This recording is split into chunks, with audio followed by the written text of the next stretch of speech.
Hey, how are folks doing today? Glad you're joining me. It is Saturday. I am here in my lovely Brooklyn apartment, and we are going to have a great conversation. Shout out to Hans Ohm. I see you. You're there. Who's all with me? Someone in Albany, New York. Lawrence Chu. Welcome, welcome. Ogos Cybernetics. Alex Giovanni.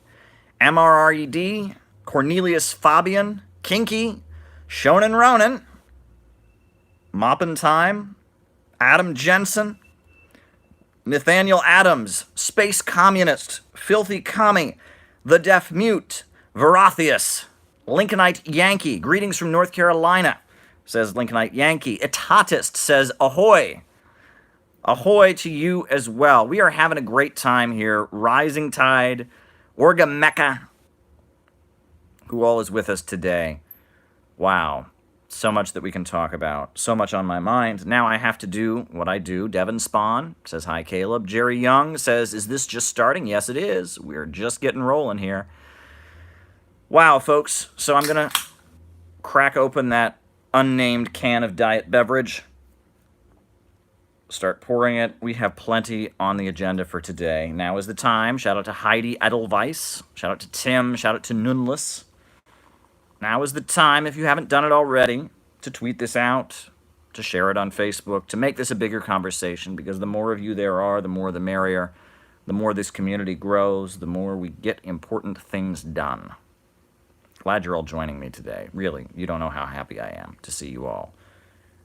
Ronnie Miller is with us. Who else is here today? Someone from Serbia. Great. What else is happening, folks? Someone named Cyber Camp says there, it's good to see you. Well, it's good to see you as well, Mr. Cyber Camp. Or Mrs., I don't know. Ahmed Ali, Caleb Carmen,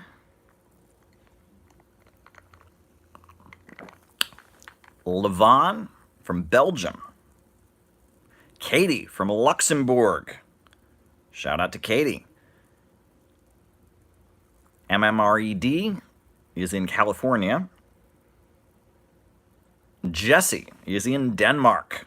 Welcome, Jesse.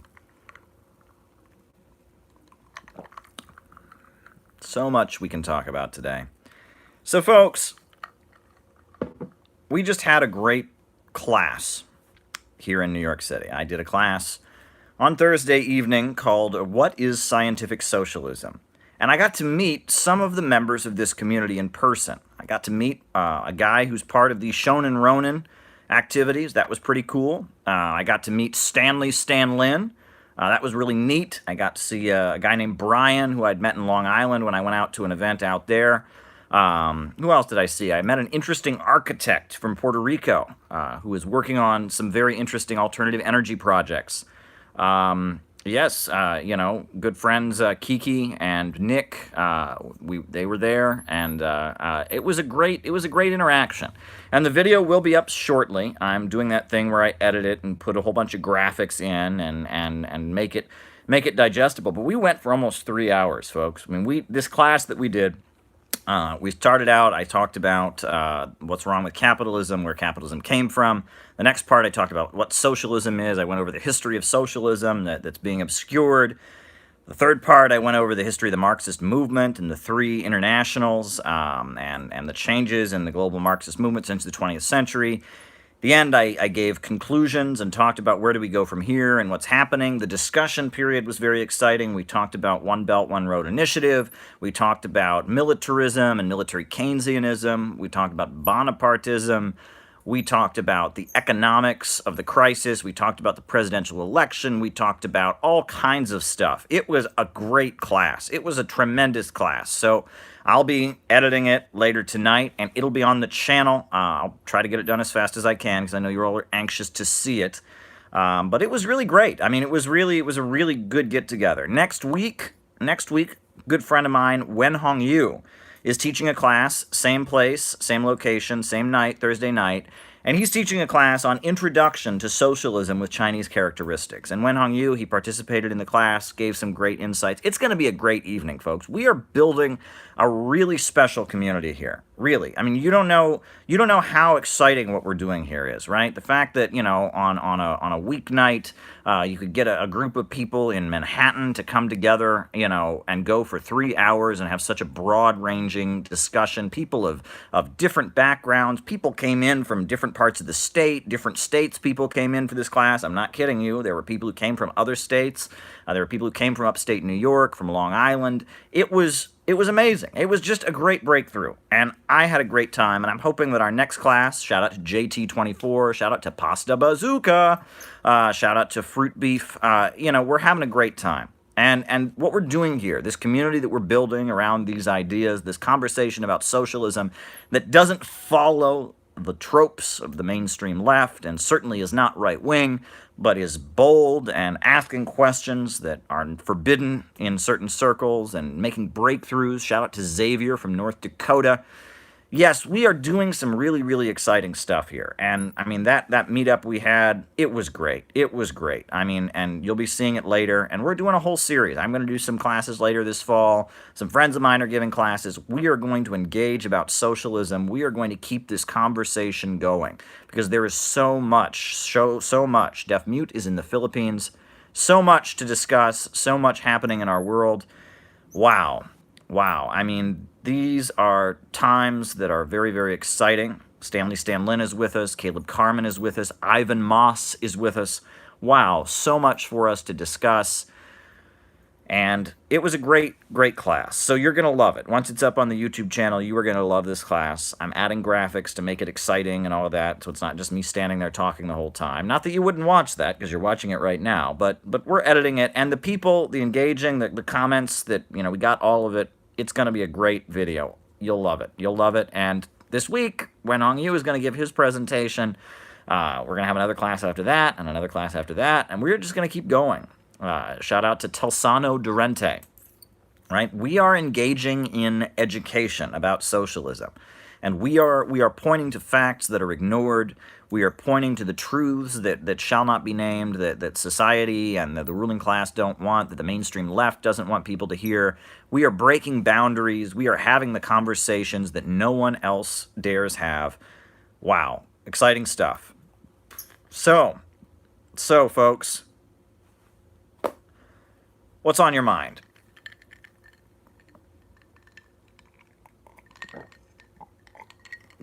Well, a couple things you should be aware of.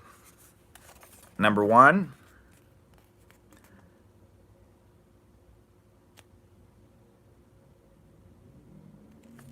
oil price is going down, folks. We're at $54 a barrel. This is a problem. If you followed this, you've seen my talk on the shale oil. You know I follow the energy markets. I know how important the energy markets are. $54.85 a barrel. And we're hovering around that $50 a barrel. And already the shale is collapsing and people don't want to loan them money. Just telling you folks, keep an eye on that. Keep an eye on it. And keep in mind, all the Democrats want to ban hydraulic fracking. And keep an eye on the fact that Trump keeps escalating things with Iran. Now there's talk of some kind of negotiation. Keep an eye on this, folks. Keep an eye on it. Another thing to keep your eye on. This was the front page of the weekend Wall Street Journal. Lawmakers seek tech CEOs' emails. Right? The antitrust investigation.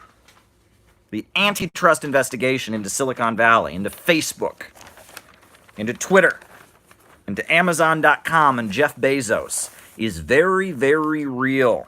It's very real, right? We know that Silicon Valley was not the product of the free market just naturally working, but it was the product of very, very strategic thinkers in the U.S. Central Intelligence Agency, the U.S. National Security Agency, who saw it as a way to get ahead of the Soviet Union in the 80s. And that if it weren't for strategic efforts from some of the richest people in the United States teaming up with the government, there would be no Silicon Valley, and the USA wouldn't be the leader of the computer revolution. And we also know that that wing of the ruling class, that Wall Street Silicon Valley axis, hates Donald Trump. We know this. We also know that there's a huge uprising among the lower levels of American capitalism right now. The industrialists, the manufacturers, the hotel owners, the big box store chains who just don't tolerate, who just don't accept, who just don't like, the rule, the entrenched power of the big oil monopolies, of Wall Street, of Silicon Valley. A lot of fighting within the U.S. ruling class. And this antitrust investigation of Silicon Valley is big. Pay close attention, folks. I wrote an article about Trump versus Bezos and the divisions within the American ruling class.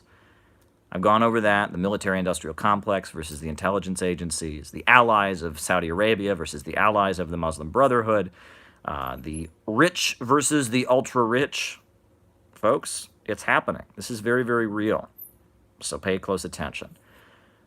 But I'm sure if you're in the United States and you're somebody who pays attention to politics, you probably watched that Democrat debate. I saw some comments about it. So what stands out, folks? I'm pouring more of the beverage that will not be named.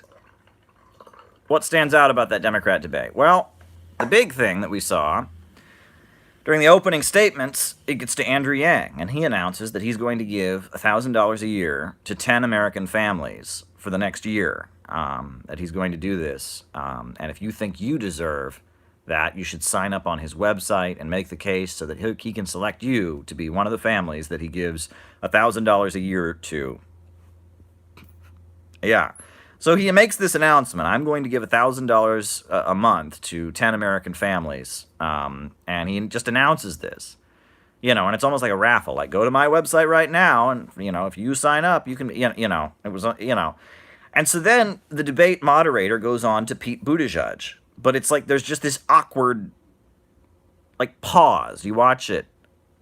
And it's like somebody makes the comment, that's certainly unprecedented. It was just this awkward, Pete Buttigieg is like, oh, wow, you want me to follow Andrew Yang announcing he's going to give people money? And it was just this awkward pause. It was like, are you allowed to do that? Did he just break the rules? But that's the weird thing about American politics. There are no rules anymore. That's what it seems like, right? Between Donald Trump, doing everything that he does, between socialism being up for discussion now and conversations about socialism being on the table, and now we've got Andrew Yang announcing he's going to be giving out free money to people during the campaign to make a case for his universal basic income. There are no rules in American politics, right? The gentleman's agreement that used to kind of define American politics. We're all friends after 6. There are certain lines we do not cross. We have certain agreements with each other. We don't hit below the belt. Yes, we'll have our debates, but we don't hit below the belt. There will be no hitting below the belt. No, this is not gentlemanly boxing anymore. This is not MMA anymore. This is street fighting, right? This is down and dirty. The ruling class are at each other's throats, and they're Andrew Yang's giving out free money, and Donald Trump is saying he's going to lock up Hillary Clinton, or at least he said that on the campaign trail. And Jeffrey Epstein is mysteriously dying in his cell, right? We are entering a period where the ruling class are at each other's throats, and the contradictions among them are intensifying. Folks,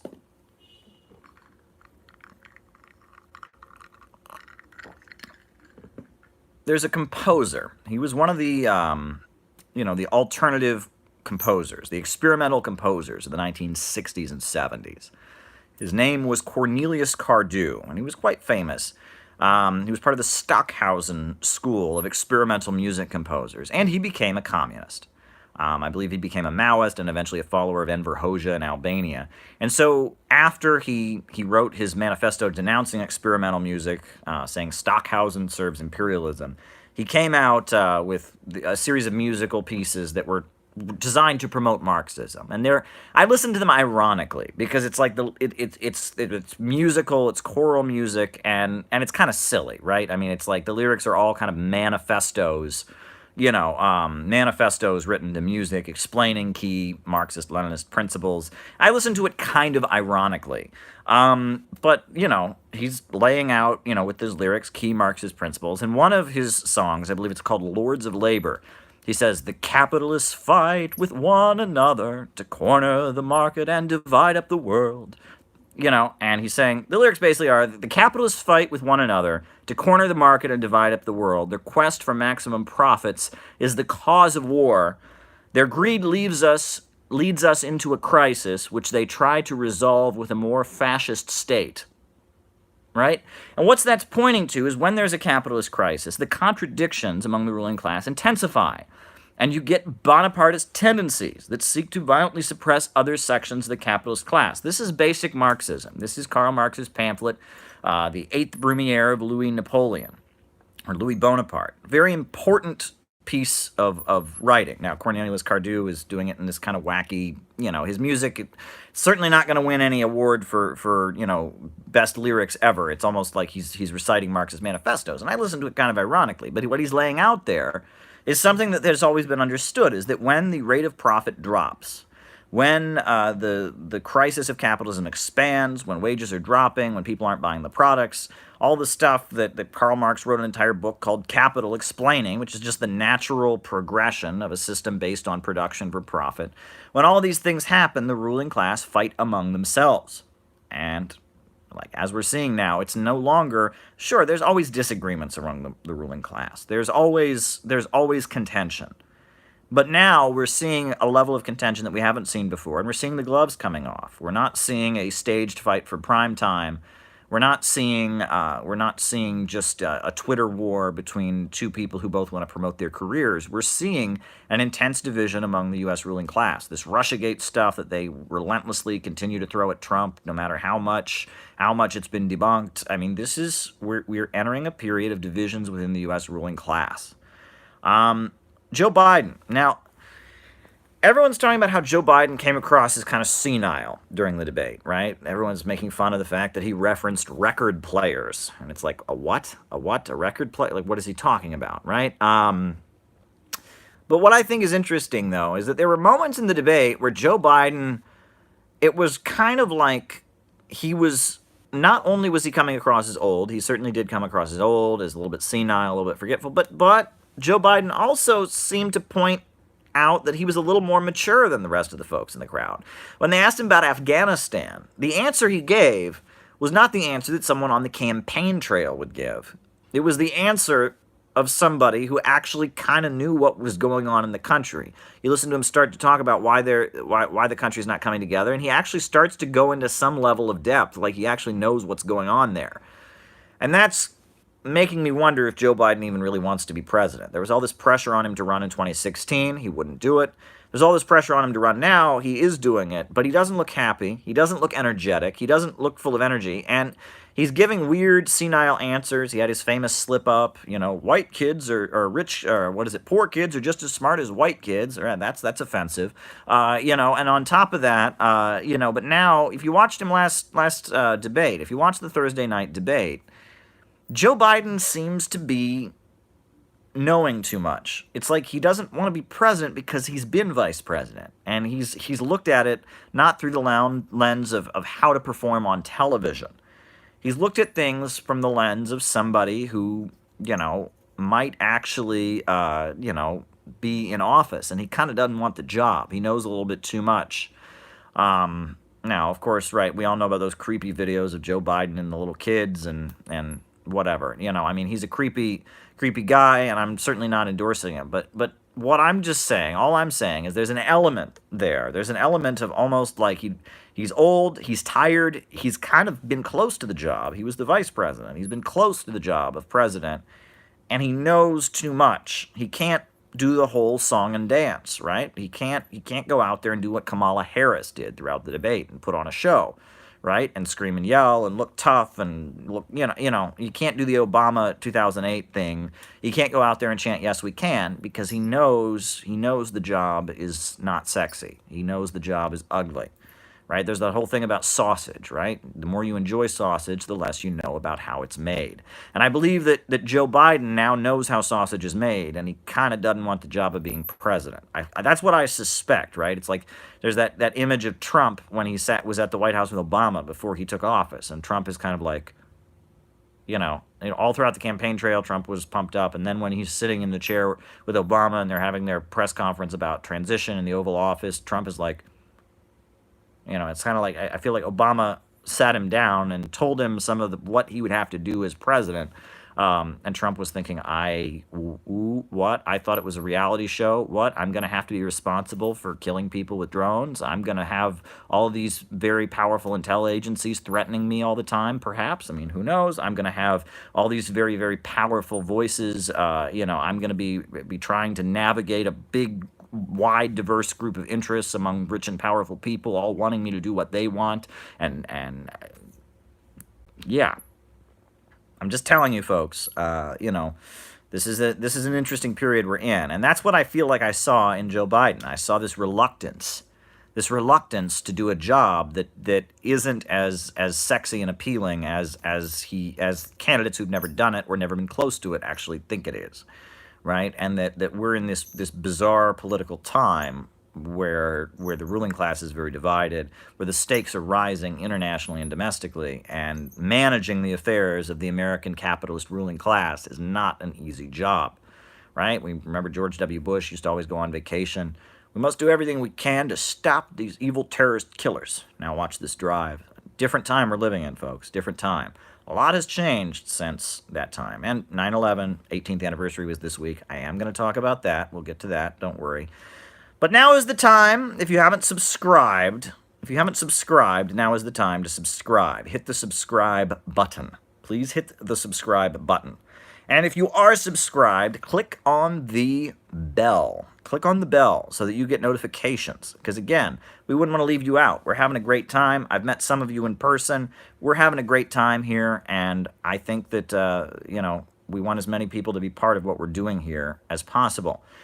So hit the bell. I've got more to say about the debate, though. I really do have more to say about the debate. I see people chiming in the chat from Turkey. I see people chiming in the chat from Italy. I see people chiming in the chat from all over the world. This is a global community. A lot of us are in the United States. I'm in the United States. The focus tends to be centered around the United States just because that's where I'm at. That's where I'm from. That's what most of my journalism pertains to. However, Lisa Hauserman is here. We got somebody else in New Jersey. We got Artemis Gray in Northern Ireland. This is great. Austria here, UK. This is a global conversation we're having about politics, about economics, about the future of the world. I will be coming to Los Angeles. I do intend to be in Los Angeles in October. The details are being worked out at the moment, not fully set in stone yet. But I do intend to be in Los Angeles pretty soon. I was in Providence, Rhode Island a couple weeks ago. I'm planning to head out to the West Coast. Got to get everything settled and straightened out. Not totally confirmed. But yes, we're having a great time. We are having a great time here. So back to the debate. Folks, I know that it seems weird. I know people have said to me, Caleb, why the fixation on Kamala Harris? Or first of all, why do I keep... All right, it's not Kamala. It's not Kamala. It's Kamala Harris, right? We better pronounce her name right, or she'll put us in jail for 100,000 years. Kamala Harris. Why am I so worked up about Kamala Harris?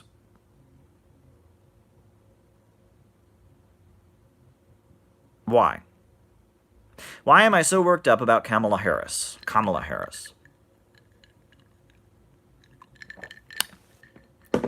Did you watch the debate? She keeps taking it back to Trump. Taking it back to Donald Trump. Right? They ask her, hey, what's your policy on healthcare going to be? I am taking it back to Donald Trump because Donald Trump is a murderer and what is your policy on Syria going to be? I am taking it back to Donald Trump. Why is she doing that? Right? I made a video. And I don't think it got enough play. I don't think people got how important the message I was talking about, but I talked about the Wrecking Crew. Kamala Harris, her record when she was a prosecutor in California, trying to keep innocent people on death row, locking up people in huge numbers for smoking marijuana. I mean, this is a woman who appears to not have a moral compass, who appears to be not well psychologically, and appears to be very, very capable of destroying people's lives without remorse. You know, there's a couple clips people like to show when they talk about Kamala and how dangerous she is. The first clip that people like to show is Kamala making fun of protesters and mocking them for saying more money for schools, less for prisons. And she's mocking protesters, right, and making fun of them in a way. But there's another clip that they like to show where she brags about jailing parents. Jailing parents because their kids skip school. Right? If your kids are truant, jailing them. And she's giggling about it. But, you know, people talk about how, wow, okay, nothing is good for parents, especially, you know, nothing's better for low-income families, for the kids in low-income homes to have their parents go to jail.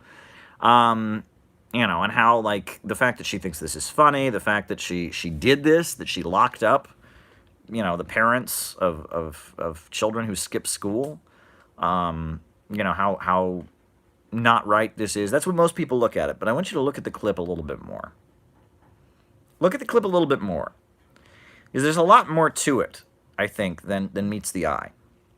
So she begins the clip by saying that she wouldn't be anywhere in the world, she wouldn't have gotten where she is without an education.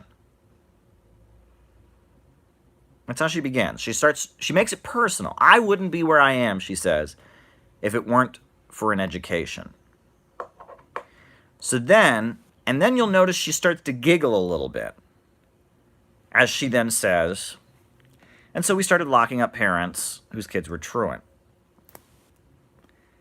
And she's giggling. It's not because she thinks it's funny. She doesn't think putting parents in jail is funny. She doesn't think that.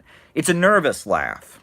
It's, I just revealed a little too much with my words. It's, I'm touching on something deeply personal here. I'm getting my emotions to come out here. I'm supposed to be putting on a show and giving a speech, but instead, some of my personal feelings are coming out here. And that's what you all need to see. Right? Kamala Harris is jailing parents whose kids skip school. Right? She's saying, I wouldn't be anywhere if it weren't for my education. Now, I don't claim to be able to read minds. But think about it. She's talking, or she's at least pointing toward, an unconscious desire to take revenge against her own parents. I know it sounds crazy, but think about it, right? So we know that Kamala Harris's father is a Marxist economist, Jamaican, who's basically estranged from her. She never talks about him. He denounced her in an interview. She and her father don't get along very much. Now, her mother, I guess they're very close, and she talks about her mother a lot. But the fact that she has this, you know, this desire, she's saying, I wouldn't be anywhere if it weren't, and then she wants to lock up parents. There's some deep pain there, right? She has some rage at her own parents. You know, there's something there. There's some rage. And that this desire to punish people, this desire to destroy people's lives, that would enable somebody to hide evidence, to try to keep an innocent person on death row, there's a huge level of rage underneath that. It's maybe rage that she isn't even aware of. But it's not rage. It's not rage at you know, the parents of low-income children or low-income families who their kids skip school. Oh, no. She's mad at her own parents. Perhaps her own father, perhaps her own mother. We don't know the details, but there's something there. And that's why she was giggling nervously, because as she threw herself into it. She's not supposed to do that, right? She's supposed to be a prosecutor administering the law. But when she says, I know I wouldn't be anywhere if I didn't have an education, so we decided to go, and she revealed too much about herself. She had a horse in the game, as they say. This was about something personal that happened to her. This is about some kind of problem that she has with her own parents. And she let that slip into her job as a prosecutor. And she reveals that in the speech. And so she laughs nervously like, oh, I said too much there. Better not start crying in front of this audience. Better not get emotional. I'm just telling you, folks, that's dangerous. The capacity that this woman has for destruction is massive. And it's rooted in some damage that she has. Right? I'm telling you, right? And that leads me to something I want to say. I want to get into a little bit. You know, we examine the left and the right politically. We talk about the different forms of leftism. I've written a lot about how leftism has changed, about how it's been distorted. I've tried to analyze the new right, the new left, and what is the roots of fascism. We talk a lot about Ayn Randianism and all of this. But looking past ideology,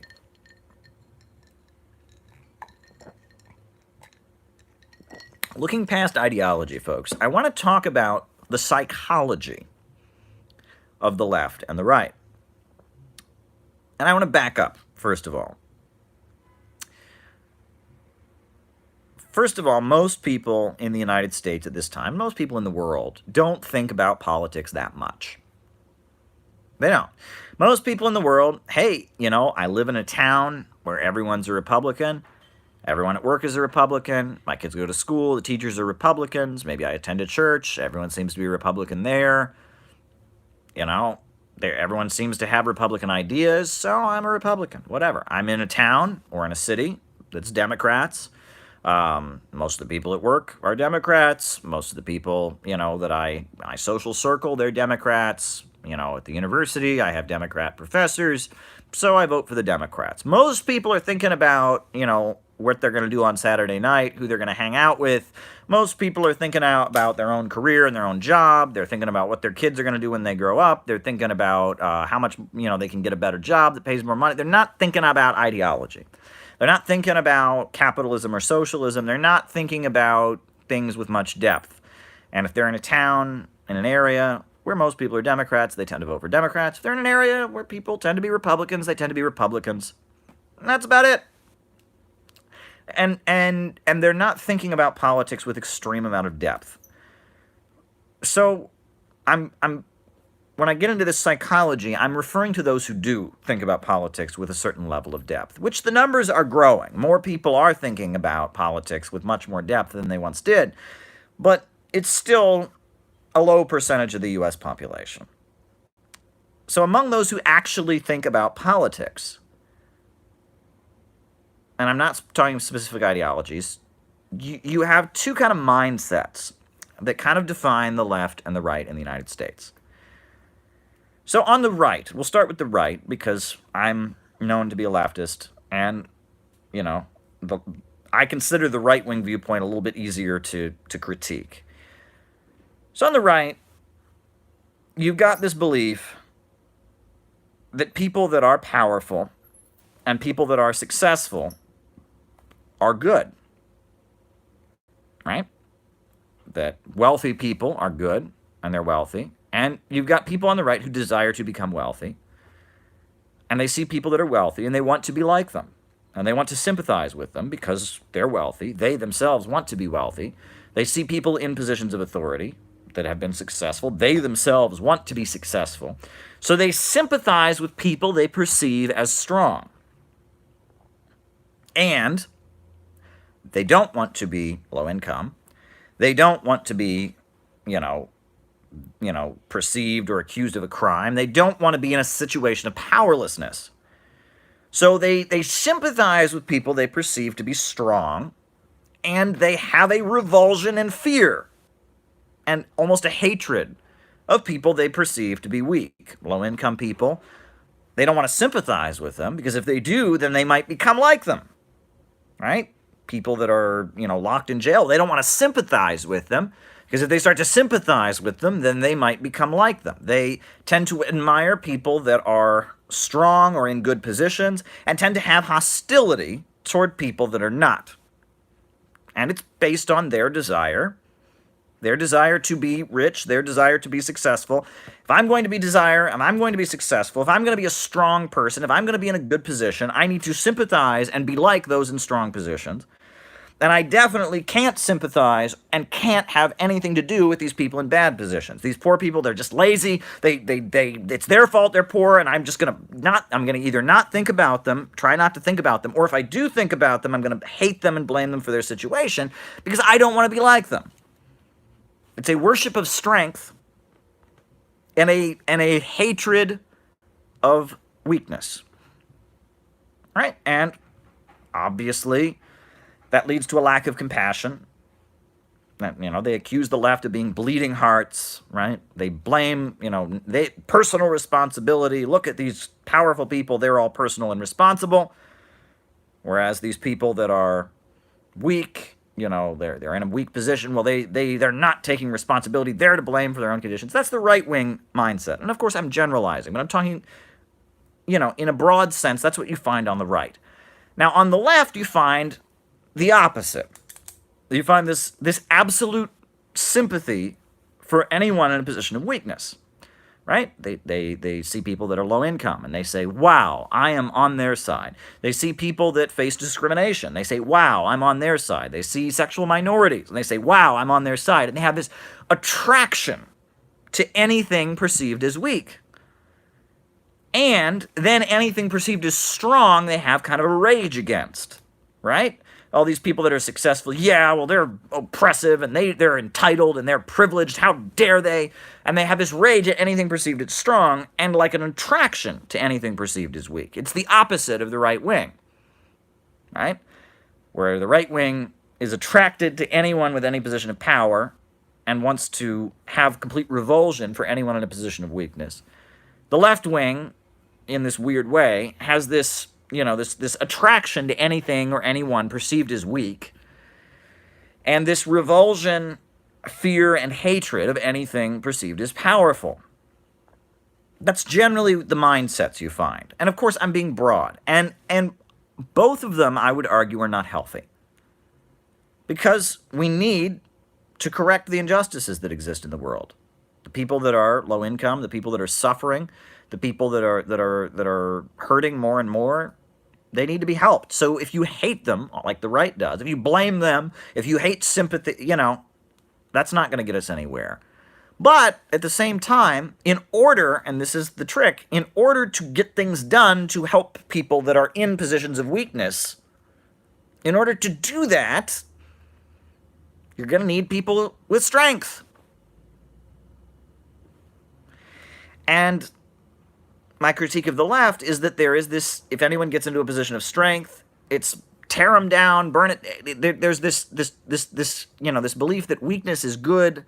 They're kind of missing the point. And then on the left, the whole tanky, Nazbol, the whole allegation, there's this fear of any kind of authority. There's this fear of anything that looks like it might actually achieve something because, again, the worship is on weakness, and anything that looks powerful and strong enough to actually address helping people that are in difficult situations, well, then it's authoritarian. It's a reverse mindset. I don't like either mindset.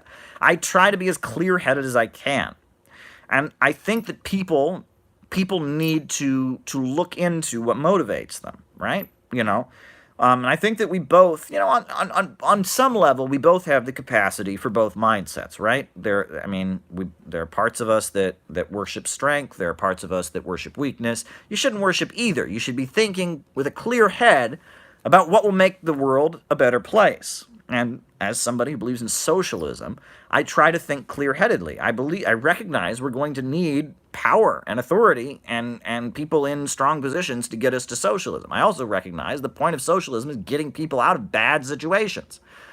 So there's a bit of a, you need to be clear-headed. It shouldn't be about who you're angry with. It shouldn't be about who you sympathize with. It should be about overall what's better for the country. That's my feeling. But, again, so that gets me back to Kamala Harris.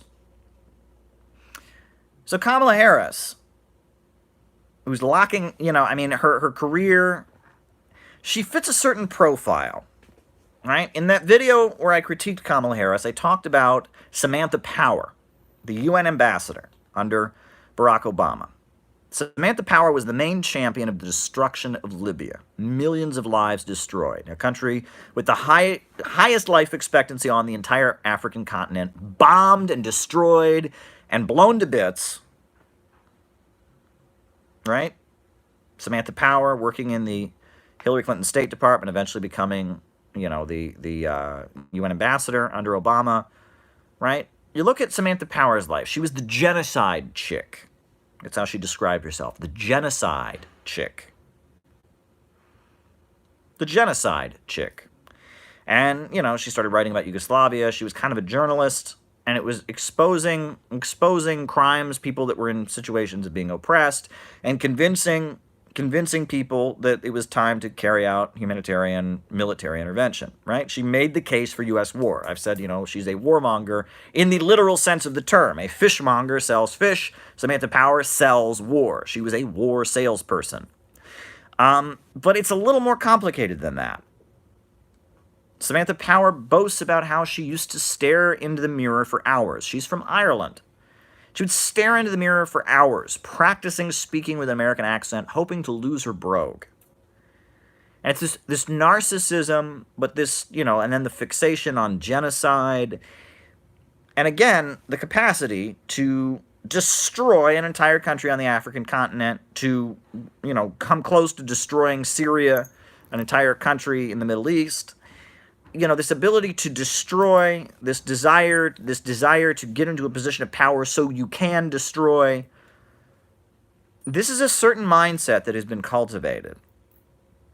Right? It's not the right-wing mindset that worships power, but it's that left-wing mindset that those in power are no good, and they want to get into a position themselves so they can wreck things and tear things down because they're angry, and it's a complicated mindset, but it's been replicated. If you look at throughout the Hillary Clinton State Department, Jared Cohen, Anne Marie Slaughter, Hillary Clinton herself, we came, we saw, he died. I mean, there's a certain mindset that has been cultivated, right? It's a certain psychological profile, and it enables the person to do a huge amount of damage to other people based on a perception of themselves as weak, based on this belief that they are tearing things down in order to create justice, they're getting revenge.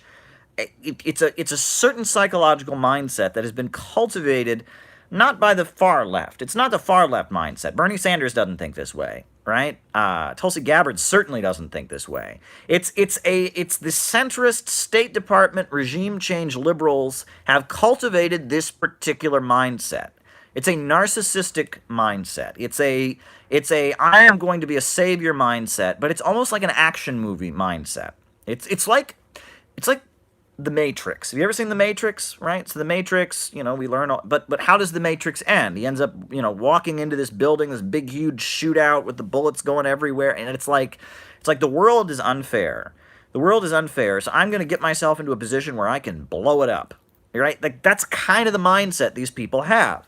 And it's shocking, right? No one would argue that Libya is in a better condition than it was before. No one would argue that Syria is better because of the U.S. regime change, change operations. Nobody would argue that it was better for low-income parents or low-income children who were skipping school to have their parents go to jail for it. No one would argue that, but that's not what it's about. It's not what it's about. It's not about actually helping those kids from low-income families that are skipping school. That's not what it's about.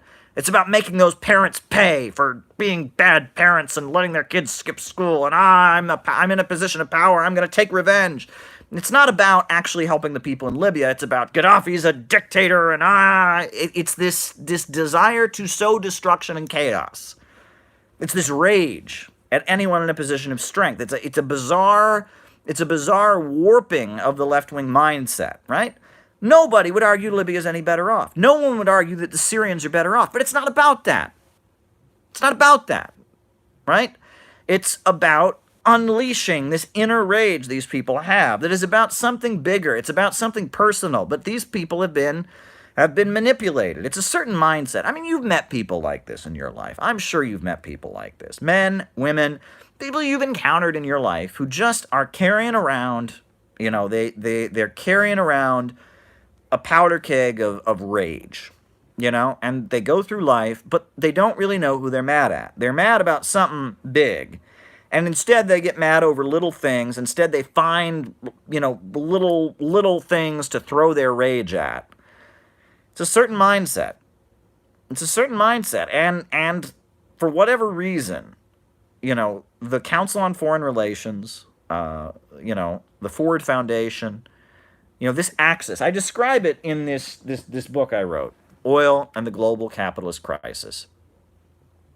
And I describe, the four major oil companies, ExxonMobil, BP, Chevron, Royal Dutch Shell. They represent an axis in U.S. politics that's tied in very closely with the Council on Foreign Relations, and it's with the Ford Foundation, and it's with the intelligence agencies. And they tend to be more liberal. It's funny. During the 1950s, early 60s, you had the John Birch Society, and they were always raging against communism, and communism was everywhere. But if you actually read their literature, the people they were always accusing of communists were actually the richest and most powerful capitalists. And there was talk of what they referred to as the Eastern establishment, right? The Rockefellers, the Rockefeller family in particular, the DuPonts, the Carnegies, the Morgans. It was that axis, of really entrenched, powerful ruling families. Really, really entrenched, powerful ruling families that lean liberal. They lean liberal, and they know how to get things done. They are the most effective wing of American capitalism. Whereas, the fracking companies, those guys just want to make money. They're in the business. They're competing with big oil.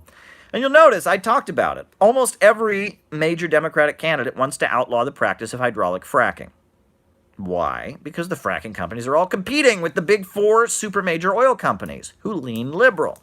ExxonMobil, BP, Chevron, Shell, they lean liberal. Noble Energy, the Koch brothers, those folks tend to lean to the right. They tend to be libertarian.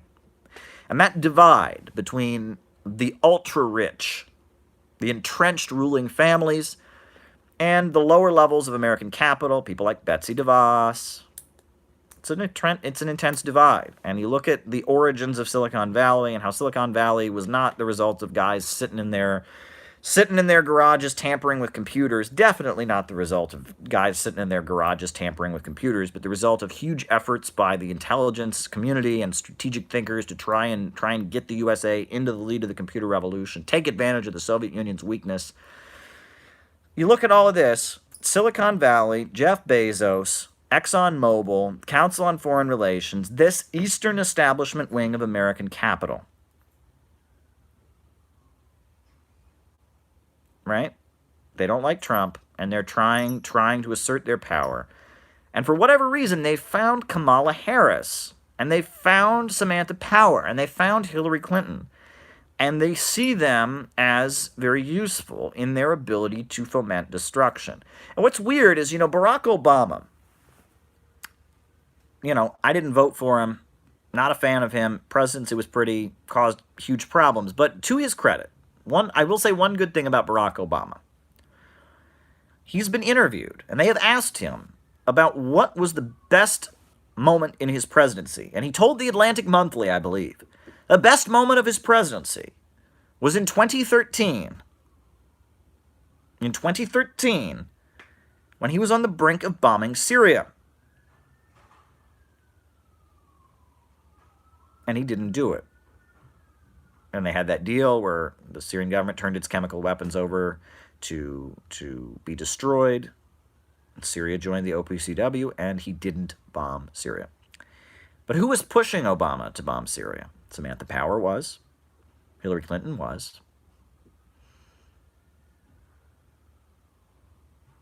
Right? That moment, 2013, Obama had just been reelected. He was into his second term, and he was set to bomb Syria. 2013, the crisis of 2013, September 2013. Obama was all set to bomb Syria. And he says the greatest moment in his presidency was when he was able to not bomb Syria. Furthermore, what does Obama say his greatest mistake as president was? Obama, when interviewed, again, not a fan of Obama. His presidency was pretty awful. But what does he say the greatest mistake he made was? Libya. So this faction that has brought us Hillary Clinton and Kamala Harris, it seems that for some reason, Barack Obama was able to restrain them. Barack Obama wasn't completely in their pocket. Hillary Clinton was.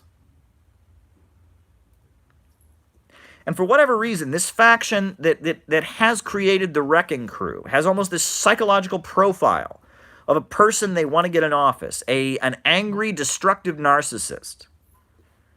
It seems like, for whatever reason, Barack Obama was able to restrain them. He got rid of Hillary Clinton as his Secretary of State, remember? He replaced Hillary Clinton with John Kerry. And John Kerry did the Iran nuclear deal negotiation. Think about it. There's something going on here. There's that particular axis. And I must say, Tulsi Gabbard, they didn't let her in the last debate. And the second debate, she was there. And it was like Tulsi Gabbard knew they weren't going to give her mainstream treatment. They were going to push her off the debate stage. And so Tulsi Gabbard, she figured, okay, I'm speculating here. She figured, okay, sure, maybe I'm not going to be the candidate, but I am going to stop Kamala Harris. I'm on the debate stage. I'm going to make the best of my time. And Tulsi Gabbard went after Kamala Harris. Tulsi Gabbard went after that faction.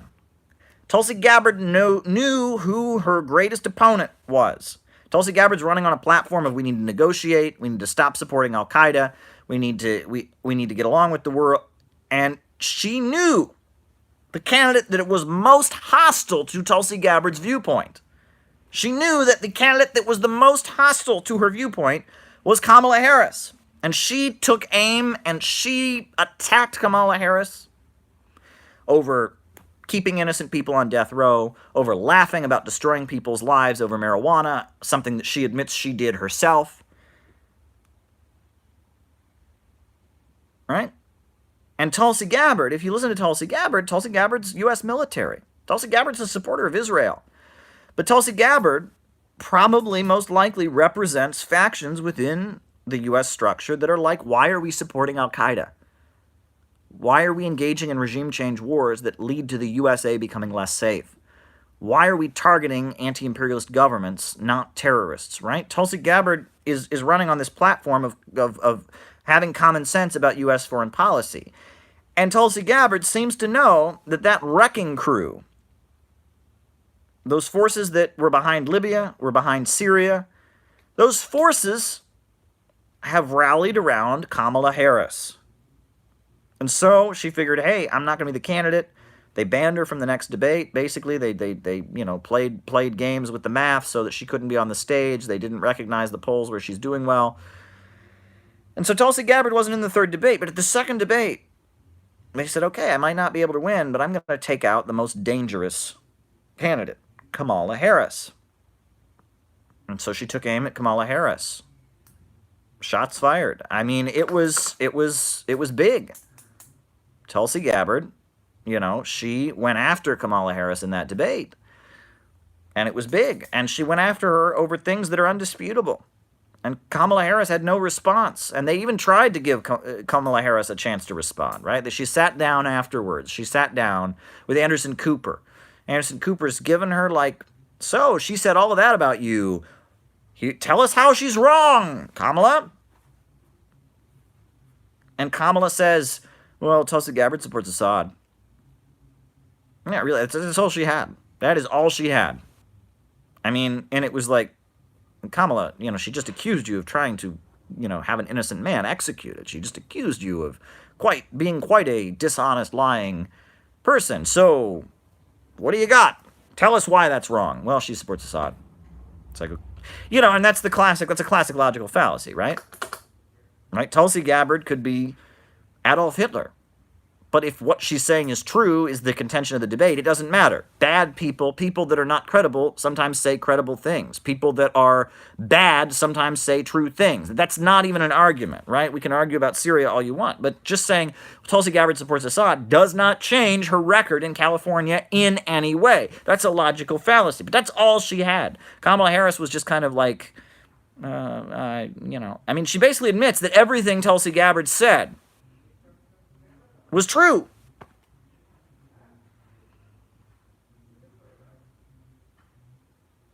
So, I'm telling you, folks, the contradictions among the American ruling class are very, very, very big. Now, shout out to Johnny Lynn, who's with us. Shout out to all of you that are joining us. This is a big live. There are a lot of you here, and we're having a great time. We're talking about so many different issues. So much that we can discuss. If you haven't hit the subscribe button, now is the time to hit the subscribe button. Now is the time to hit the subscribe button. And if you have not hit that notifications bell, if you're subscribed and you haven't hit the notifications bell, now is the time to do it. Now is also the time to tweet this out. Make this a bigger conversation. There's a lot of you there, and we're having a great time. I'm having a great time. Kinky's with us. Verathius is with us. Lawrence Chu is with us. We got so much to talk about today. Wow, we have so much to talk about today. We've been talking about Tulsi Gabbard. We've been talking about Kamala Harris and who's behind her and the psychological profile that enables people to carry out horrendous regime change operations. Wow, so much to talk about. Now, while we're still on the topic of the Democratic debate, I did see someone in the chat ask about, the dig at Maduro. And how they basically demanded that Bernie Sanders denounce Maduro.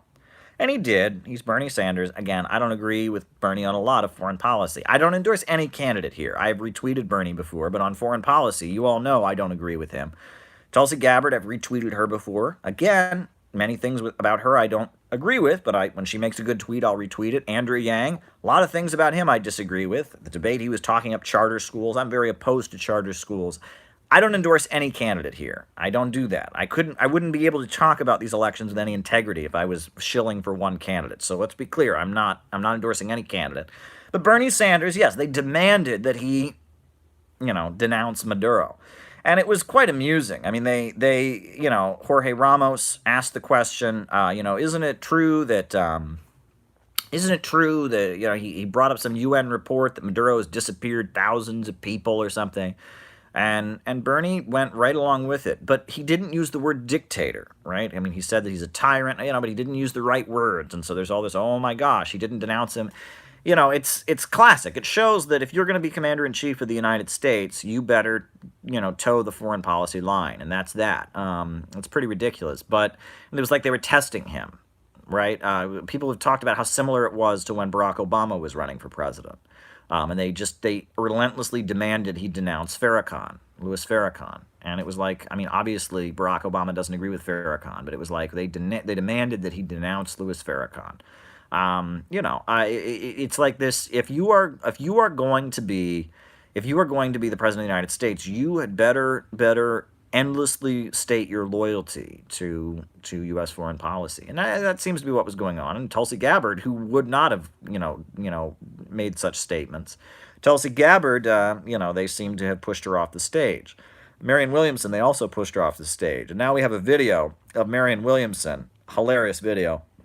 Marianne Williamson basically saying, that the left is so mean to her. The Fox News is nicer to her. It's kind of funny, Marianne Williamson's video, where she's talking about the left are meaner. Very funny. It's an amusing video of Marianne Williamson. But I'm telling you, there's a faction going on. There's a factional fight going on within the American deep state.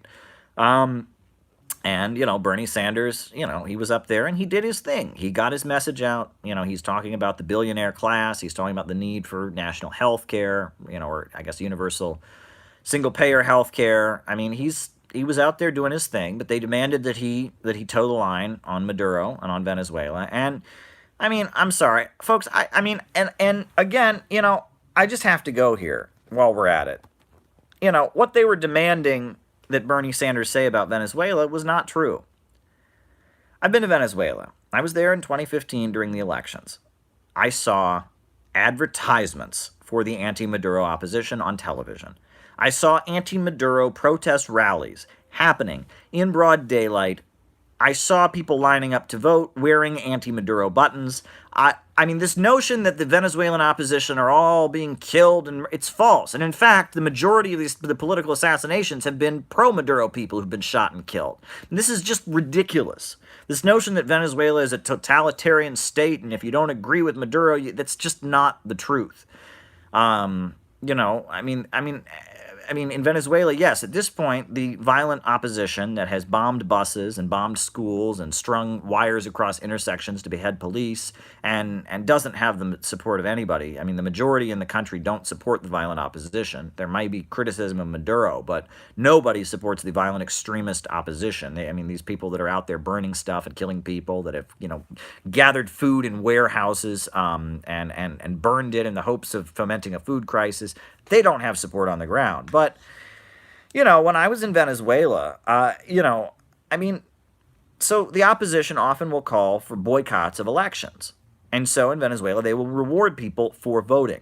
That's not the same as telling them who to vote for, right? There's a big difference there, right? And they make it sound like, oh, Maduro is paying people to vote for him. No, when you have people that are violent, are in the streets, and are urging people not to vote, the government incentivizes people to vote.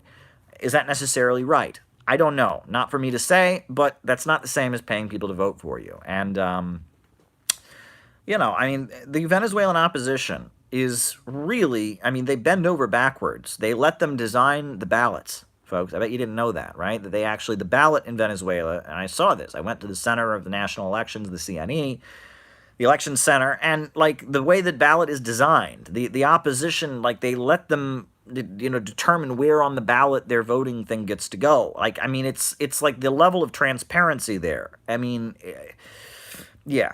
So what they're demanding, he's saying, they were demanding that you know, that Bernie Sanders agree with this statement that Chavez and Maduro have rounded up and killed all kinds of people or something. I mean, this is just not true. The Venezuelan opposition is very, very vocal, very, very visible. And in fact, Juan Guaido, who was declared the president and was vocally trying to overthrow Maduro, declared himself the president and had the USA recognizing him, was running around the country with no threat. This guy, you know, from the opposition, it's pretty unbelievable. It's pretty unbelievable. Leopoldo Lopez, right? I mean, this is a guy who's led people to engage in all kinds of terrorist violence. I mean, this is a guy who advocates, you know, terrorism, basically. Leopoldo Lopez. Again, you know, he went to jail for a little while. He was in house arrest. I mean, you know, I mean, come on. I mean, the amount of tolerance there is for anti-government activity and agitation in Venezuela is pretty massive, but you don't hear that. And so, you know, there you go. You know, and again, it's the Venezuelan opposition is really, really, I mean, it takes a special, right? These are people that yes, you know, they take whole warehouses full of food and burn them, and then they say, see, Maduro's starving people. It's like they want their own people to die in order to get rid of socialism. Just pretty awful, folks. Pretty awful, folks. But anyway, and I've talked about that in other videos. But yeah, they made the demand on Bernie Sanders. Now, who knows what Bernie Sanders actually thinks? Does Bernie Sanders actually agree with that? He was, at one point, seemed like he was supportive of Hugo Chavez. Then he denounced him, dead communist dictator, whatever. So who knows what Bernie Sanders actually thinks? And in the 80s, Bernie Sanders seemed to be more friendly to you know, Latin American countries. He went to Nicaragua. We've seen the video. You know, he seemed to be much more critical of U.S. foreign policy in the 80s. People say that the turning point for Bernie Sanders was Serbia in 1999 and the bombing. People see that as the turning point. Well, I'm not sure about that, but we shall see.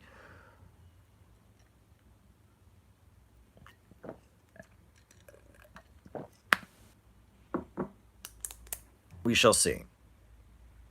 We shall see. But folks, I'm having a great time here. There's a lot of you here. I've got plenty more of the unnamed diet beverage, which I intend to pour some more of, and we got plenty to talk about. I want to keep this friendly, though, because it's starting to be the fall. It's starting to be the fall. It's getting darker in the fall. And I don't want this live to be a downer. You know, I want this to be friendly. I want us to laugh and joke and have a good time and be humorous. So that's why I'm almost hesitant to go to the next topic, because I want to fill people with optimism. I want to fill people with happiness and hope, and I'm happy about that class we just had. I'm happy about the potential for socialism in the world and the One Belt, One Road initiative and the efforts to eradicate poverty. I'm optimistic. So I'm a little hesitant to get to this next topic, but I feel like it's necessary. We might as well talk about it. 18 years since 9/11. 18 years since the September 11th attacks. Wow, folks. What do we say? 18 years later.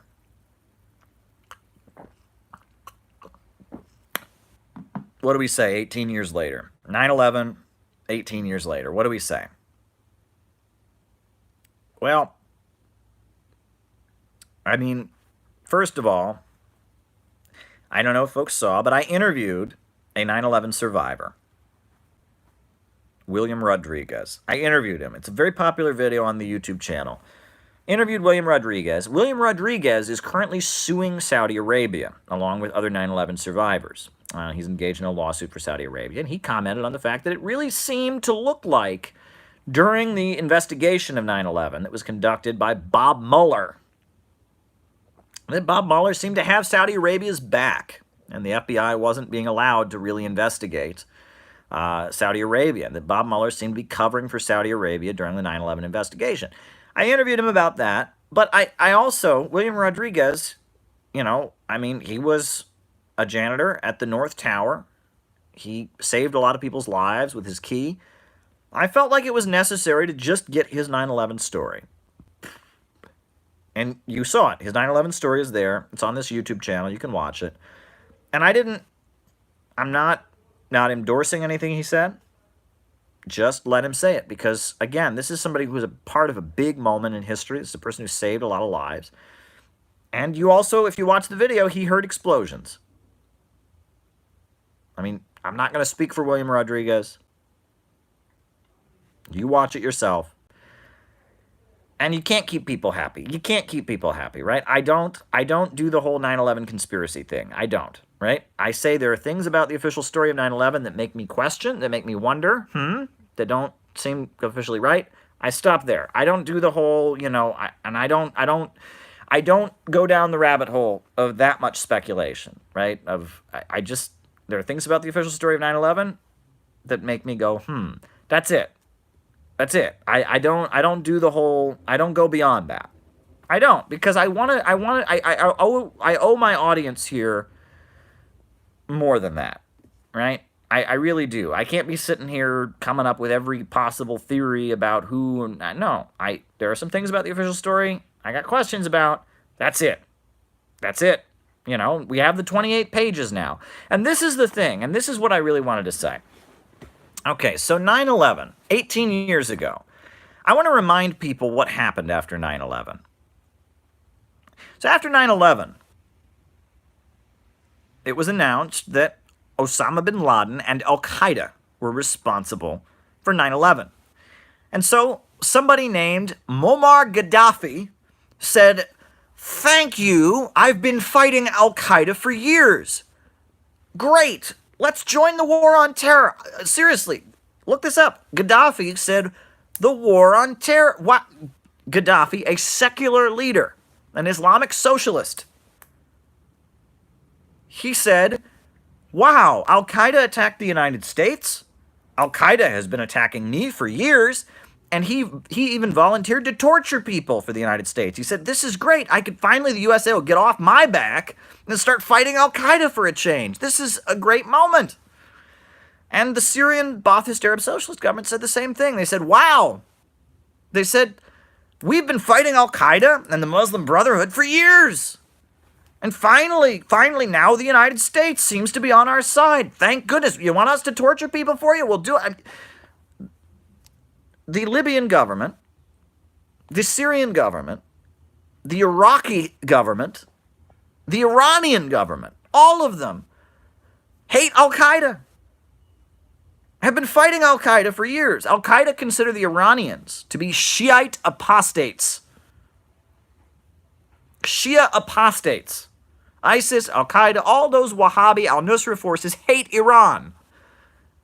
Al-Qaeda, ISIS, Wahhabis, they all consider Ba'athist Arab socialism to be an abomination. It's nationalism, it's communist, it's Marxist, it's secular. They hate Ba'athist Arab socialism. Al-Qaeda, ISIS, they all hated Gaddafi. Gaddafi was an Islamic socialist who presided over a secular government. They accused him in 2011 during the revolution of having a non-Muslim girlfriend. That was one of their big allegations, that he had a non-Muslim girlfriend. Oh my gosh. So after 9/11, according to the official story, the USA should have been friendly with Gaddafi, should have been friendly with the Syrian government, should have been friendly with Saddam Hussein, should have been friendly with the Iranians, and should have gung-ho went against Saudi Arabia. Anyone who knows anything about U.S. and Middle East policy should know that. If, with the official story of 9/11, as presented, says that Wahhabis and Saudis attacked the United States. And so if the war on terror were for real, at that point, the U.S. foreign policy should have gone whoop. And the USA should have embraced Gaddafi, should have embraced Bashar Assad, should have embraced Saddam Hussein, should have embraced the Iranians, and the Saudis should have gotten their asses handed to them. Sorry to swear. But you'll notice that's not what happened. You'll notice that is not what happened. That is clearly not what happened. Since 9/11, the United States has invaded Iraq, a secular country that was fighting against al-Qaeda. Since 9/11, the United States has toppled the government of Libya, an Islamic socialist secular government. Since 9/11, the United States has fomented chaos and done its best and failed to overthrow the government of Syria. Meanwhile, the relationship between the USA and Saudi Arabia has grown, even though the bin Laden family is one of the wealthiest families in Saudi Arabia, even though 15 of the 19 hijackers were Saudi citizens, even though the 28 pages of the 9/11 Commission report that were redacted are now public, showing that these Saudis who were involved in 9/11, these Saudi hijackers, had connections with diplomats. They were not unconnected folks. They had relations with people in the Saudi government apparatus. And the Saudi government didn't cooperate with the FBI. It kind of gave the middle finger to the FBI during the investigation. Folks, you don't have to get into 9/11 conspiracy territory. You have the right to do that. That's your right. You don't have to go there. You don't have to go there to go, whoa, what happened here? You don't have to go there. And this U.S. foreign policy situation, where the U.S. government seems to be aligned with Wahhabi extremist terrorists and trying to topple the people who fight Wahhabi extremist terrorists, has not changed since 9/11. In fact, it's intensified. This is crazy. 9/11 was a moment of truth where it seemed for like 2 seconds the USA went, oh, maybe Islamo-Wahhabi extremists tied to Saudi Arabia are the bad guys. And it seemed like for 2 seconds we realized who was good and who was bad. And then that went away. Big problem, folks. And you'd think we would have learned something since 9/11. And the pattern repeats itself. The Boston bombers, the Tsarnaev brothers. Who were the Tsarnaev brothers? Well, their parents were Islamic jihadist Wahhabis with the same ideology as Al-Qaeda, who had been working with the United States to fight the Soviet Union and Russia in Chechnya. And who was the Pulse nightclub shooter? He was somebody whose father was in Afghanistan working against the Soviet Union, working against the People's Democratic Republic, in alliance with Osama bin Laden and the United States in efforts to topple this secular government. Who was the New Jersey bomber? Ahmed Rahami.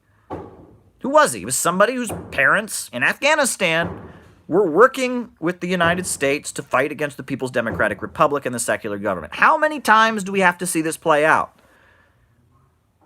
And that's why the 9/11 narrative that was put forward by Noam Chomsky and Ward Churchill and Howard Zinn was not helpful. It was not a helpful narrative. It was not a helpful narrative at all. The narrative was, and I, being a young 8th grader, and I'll get to my own 9/11 experience too. I have the right to talk about it. It's not important. I was miles away from New York City, but we'll get to that. But and I at the time, being a young dissident, I repeated this narrative, but I was wrong. The Noam Chomsky, Howard Zinn, Ward Churchill narrative about 9/11 goes like this. The United States has killed all these people around the world, so finally somebody did to us what we've done to them, and there you go. Some people push back. That narrative is not correct, because the people that have been killed by the U.S. government are not the ones who attacked us on 9/11.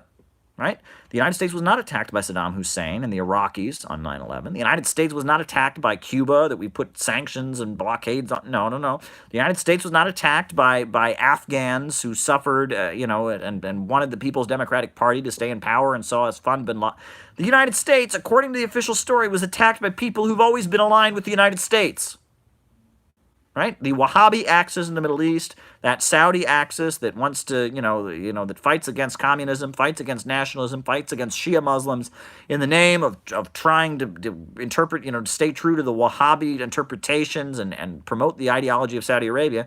When have they ever been enemies of the United States? I mean, the U.S. foreign policy strategy since the 80s has been to foment and support these people in their efforts against socialism, nationalism, Shiite Islam.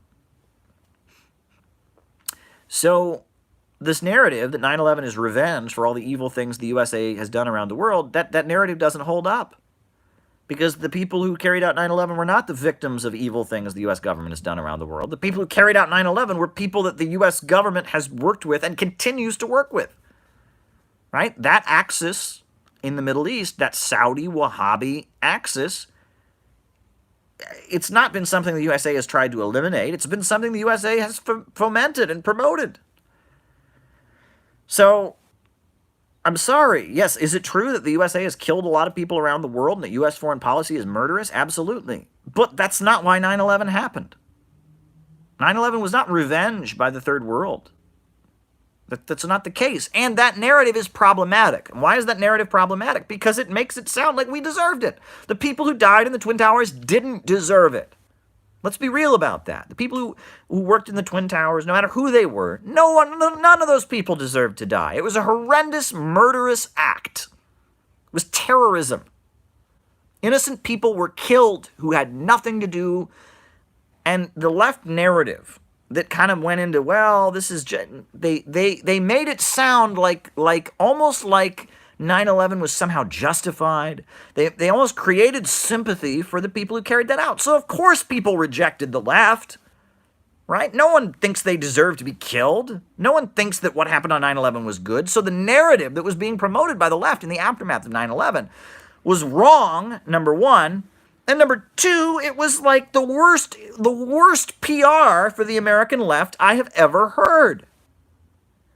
9/11 was a horrendous attack. Talk to somebody whose family member died in 9/11. Talk to somebody who was in the building. Talk to somebody who was crying in Union Square and wonder. I mean, it was a horrendous, murderous, terrorist act.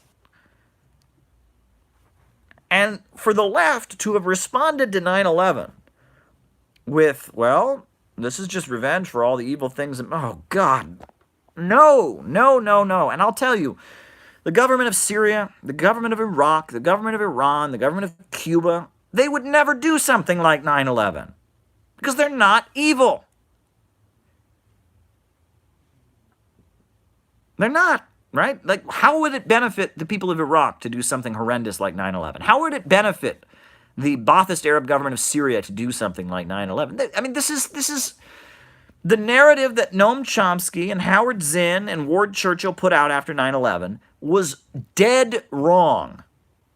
It was dead wrong. It was dead wrong. It was blaming the victim. What needed to be said is that the policy of the United States of fomenting and supporting and aligning with jihadist Wahhabi extremists in the hopes of toppling independent, secular, nationalist, socialist governments was wrong. That's what needed to be said, but instead we got a guilt trip. Instead we got We got a guilt trip, and the left, looked at the American people and basically told them, well, you deserve it. I mean, it was horrendous. It was a horrendous, there's a clip shortly after 9/11. Noam Chomsky gave a lecture, and in the lecture he gives, right, a right winger gets up and says, "How can you blame America for what the conditions of the people of Afghanistan?" And Noam Chomsky says, "Well, I don't blame America. I blame you. I blame me." No. I, as a member of the U.S. working class, am not responsible for U.S. foreign policy in Afghanistan. This new left alienation is so problematic, right? I mean, not only is it wrong in its analysis, but it's wrong, it's bad. Do you think anyone wants to join a group of people who think 9/11 was something that should have happened? It was horrendous. The response of the far left, of the Marxist left to 9/11 was horrendous and stupid. I must say, horrendous and stupid. I hope I got my anger out there. So why don't I talk a little bit about my own 9/11 experience. So I was an 8th grader at the time of the 9/11 attacks. And I was in my little town in Ohio, and I was very shaken up by the 9/11 attacks. And when I heard about the Pentagon being hit, I was very, very scared and afraid. We continued with our usual day, and then the principal, had us all gather in the auditorium. They put CNN on the big screen as we watched, and we're trying to figure out what's going on. But I will say, I was quite upset by 9/11. I was worried about 9/11. I was scared. And there were a lot of people at my school who weren't. There were multiple people at my school who told me afterwards they didn't understand. They didn't understand that the World Trade Center was in the United States. They thought World Trade Center meant the United Nations, and they thought this was in Europe or something. There were multiple people at my school who were joking about 9/11. They thought it was funny. They thought it was great. They couldn't go to class. They didn't care about 9/11. I was quite upset about it because I was more politically aware. A lot of people at my school they thought 9/11 was a big joke. But then, and this is what gets me, fast forward 2-3 months, after the TV had been rolling for all that time, after they had seen enough documentaries and been told how to think, the very same people that didn't care on 9/11, that were laughing and joking on 9/11, that thought it wasn't a big deal, that thought the World Trade Center was in another country, these very same people would then tell me that because I didn't support the U.S. invasion of Iraq, I was a friend of the terrorists. I was told by numerous people that I was a bin Laden supporter, which I wasn't. I was told by numerous people that I should move to another country, and that the only reason I didn't support the invasion of Iraq was because none of my family had died on 9/11. And I thought it was so weird, because on 9/11, as I knew what was happening, I immediately had empathy for those who were dying. But these people didn't, until they were told to. And that some people are just programmed. I'm serious. There are some people that just, until the media tells them to feel empathy for the 9/11 victims, they didn't feel any. And then afterwards, they had so much empathy that meant you had to support the U.S. invading Iraq, a country that had nothing to do with it. And if you don't, and the same people that didn't care on 9/11 also thought I was a traitor for not wanting to invade Iraq and invoked 9/11 against me. And that was a classic moment, because some people don't think. A lot of people don't think. So that's my 2 cents about that. And of course, that's what drove me toward a level of alienation. And I urge people not to get caught up in their alienation. I urge people to try and keep a cool head. But, I understand why a lot of these young people on the internet are turning to third worldism. And they have this rage at the American people, and they feel like the American people are all a bunch of bought-off labor aristocrats. That's how I felt. In the aftermath of 9/11, the 2-3 years where I was getting into Marxism and all of that, yeah, I had this rage because I felt just so frustrated. When you would say to people, Saddam Hussein is a secular Arab nationalist, Osama bin Laden's a Wahhabi Saudi Arabian extremist, they'd say to me, oh, they're all the same. They're all the same in that part of the world. They're all a bunch of, it was this ignorance, this know-nothingism, this obedience. And that anger at average American people, that frustration, being smarter than other people and having people disrespect you. I feel like that's a lot of the young people that I meet in online Marxist forums. They're in the middle of nowhere, and they're in some really small town like I was, and they're smart enough to see through the lies of U.S. foreign policy. They're smart enough to see through the lies of capitalism, and they deal with people who, number one, are not, or just don't, and number two, instead of going, wow, this person has some insights that I might have, are very hostile and nasty to them because of it. And so they develop this resentment, this alienation. And I think that's the root of a lot of the this alienation. But I'm just giving you my personal perspective. But there you go. Kinky's saying she kept her mouth shut at work, and a lot of people did. And I mean, it was a scary time. The whole thing was scary. It was 18 years ago. Think about it, 18 years. 18 years since 9/11. Goodness gracious.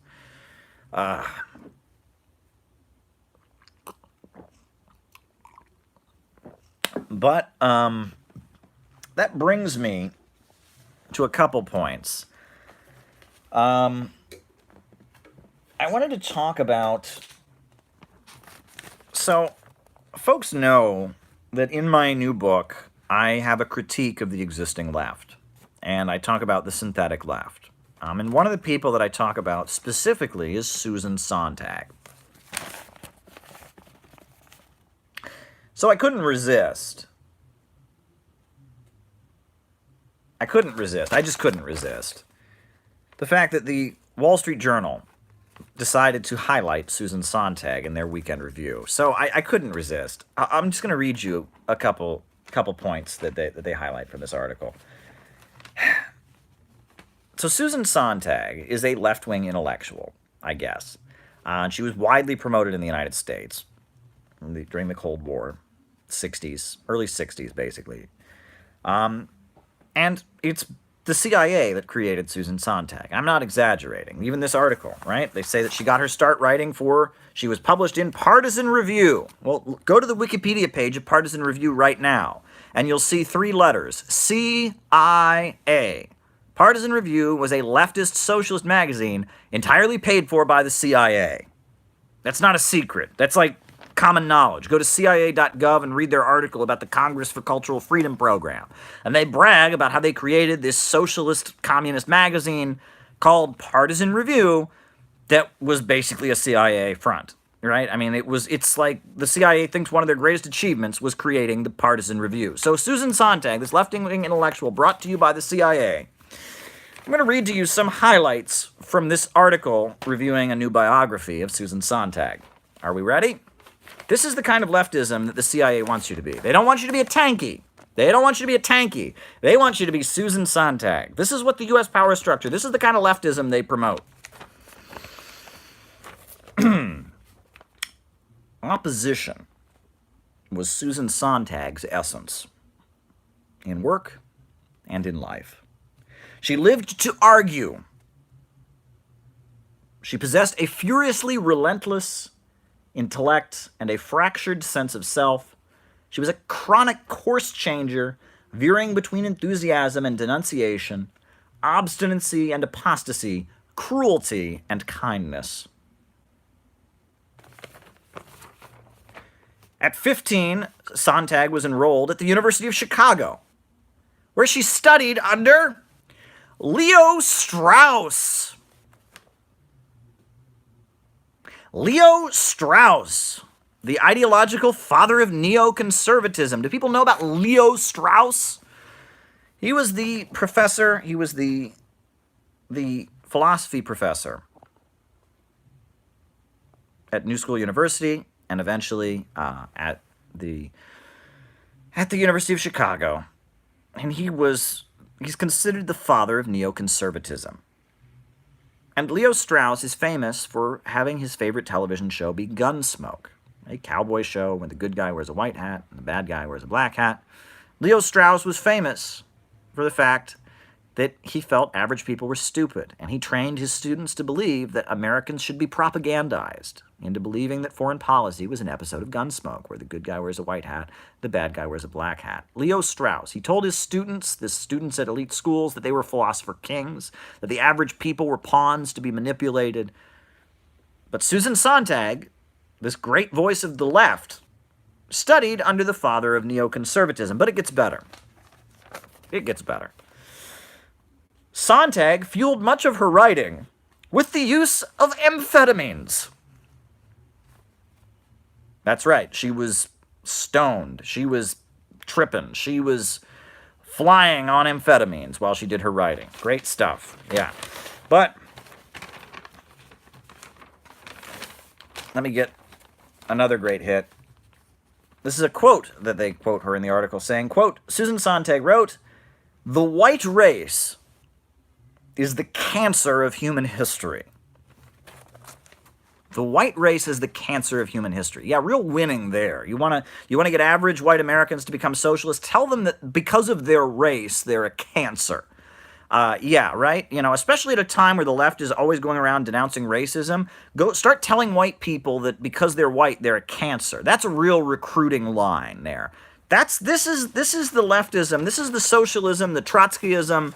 This is the Marxism the CIA wants you to hear. Susan Sontag. Right? I mean, this is classic, right? That's the socialism that the left, if you want to be a good left, if you want to be a leftist who's in line with what the U.S. Central Intelligence Agency and the U.S. power structure apparatus wants, Susan Sontag's the one for you, right? I mean that's classic, right? The white race is a cancer, destruction, is great, just permanent opposition defines you, high on amphetamines. Yeah, Susan Sontag, classic, right? The letters missing from that article. It says she got her start with Partisan Review, but it's kind of missing that the CIA was responsible for Partisan Review. Susan Sontag, later in her life, I must add. And that's what I want to get to, because I figured, hey, what the heck? Why not do a reading from my new book, City Builders and Vandals in Our Age? Why not do a reading? So I'm going to read the part where I talk about Susan Sontag. Why not? All right?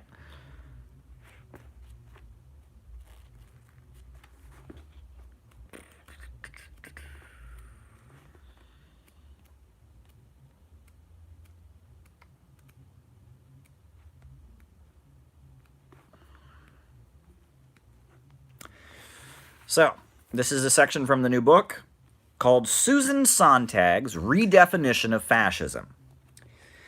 Through covert efforts, the revolutionary intelligentsia has not only been rendered harmless to the Western system, but it has been essentially hijacked. Rather than acting as the champion of the working class people, fighting against the rich and powerful, the synthetic left has largely become a battering ram, serving neoliberalism and efforts of the international financial oligarchy. This is not only true within the United States, but also on the international arena. Today, U.S. interventions are promoted with liberal-sounding language. Countries are invaded to liberate the women. Sanctions are imposed on countries out of supposed concern for the rights of the LGBTQ community. U.S. media portrays the activists covertly funded to topple anti-imperialist governments as Guevara-esque freedom fighters, while the independent and anti-imperialist governments are represented as cold, mechanical tanks, inhuman machines, ruthlessly crushing individuals and their dreams of freedom. This propaganda formula, where the Western world is associated with freedom and consumerism and a lifting of restrictions, while anti-imperialist governments are equated with the fictional society of George Orwell's 1984, involved a careful restructuring of how progressive and socialist people view the world. A key part of this has been redefining the nature of fascism and obscuring the fact that the USA and the Soviet Union were allies in fighting against Nazi Germany. In 1935, Bulgarian communist Georgy Dimitrov, the secretary of the Communist International, defined fascism as, quote, the open terroristic dictatorship of the most reactionary, most chauvinistic and most imperialist elements of finance capital. Fascism has always been understood by Marxists as a form of right-wing terrorism and violence used to carry out mass repression in a time of political crisis. Fascism often represents the Marxist phenomenon of Bonapartism, where capitalists suppress not only the workers and the oppressed, but also members of their own class in the hopes of restoring order amid ongoing turmoil. As the revolutionary intelligentsia became co-opted and prevented from being a force of opposition to Western capitalism, a new definition of fascism emerged. Presently, the political orientation has become so confused that often young leftists working to topple revolutionary and anti-imperialist governments on behalf of Wall Street and London will somehow believe that they are engaging in anti-fascist heroism like the communists of the 1930s. The pseudo-leftist intellectual Susan Sontag was the most explicit in redefining fascism in order to serve the global financial elite.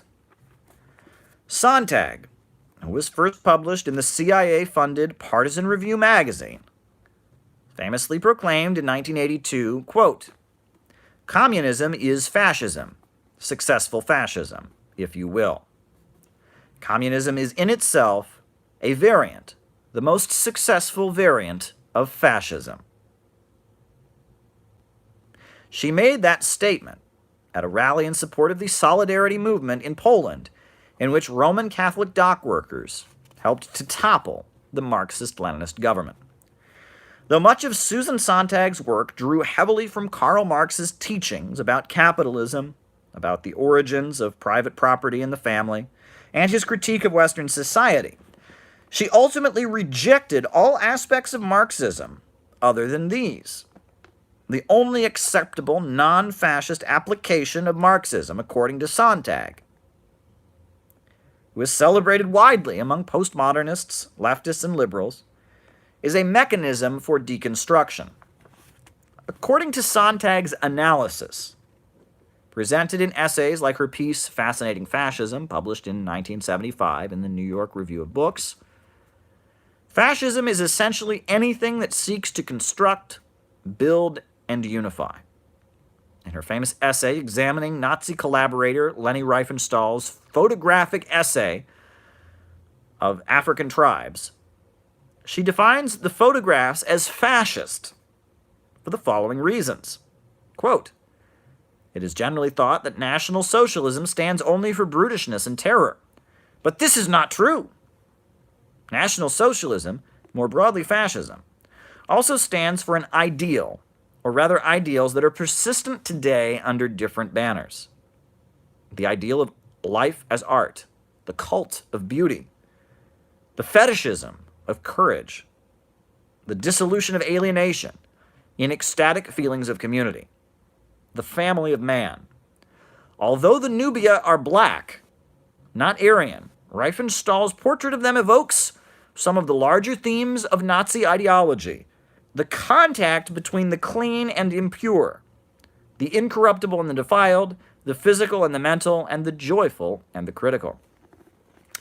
According to Sontag, it doesn't matter if one explicitly preaches hate or authoritarianism, because any effort to build a stable, prosperous society is fascist. Sontag lists characteristics of fascist aesthetics as, quote, "extravagant effort and endurance of pain, the massing of groups of people, the turning of people into things, the multiplication and replication of things, and the grouping of the people things around an all-powerful hypnotic leader or force. The fascist dramaturgy centers on the orgiastic transactions between mighty forces and their puppets, uniformly garbed and shown in swelling numbers. Its choreography alternates between ceaseless motions and congealed static virile posing. Fascist art glorifies surrender, it exalts mindlessness, and it glamorizes death." She goes on to explain Mass athletic demonstration, choreographed display of bodies are a valued activity in all totalitarian countries. The art of the gymnast, so popular now in Eastern Europe, also invokes the recurrent features of fascist aesthetics, the holding in or confining of force, and military precision.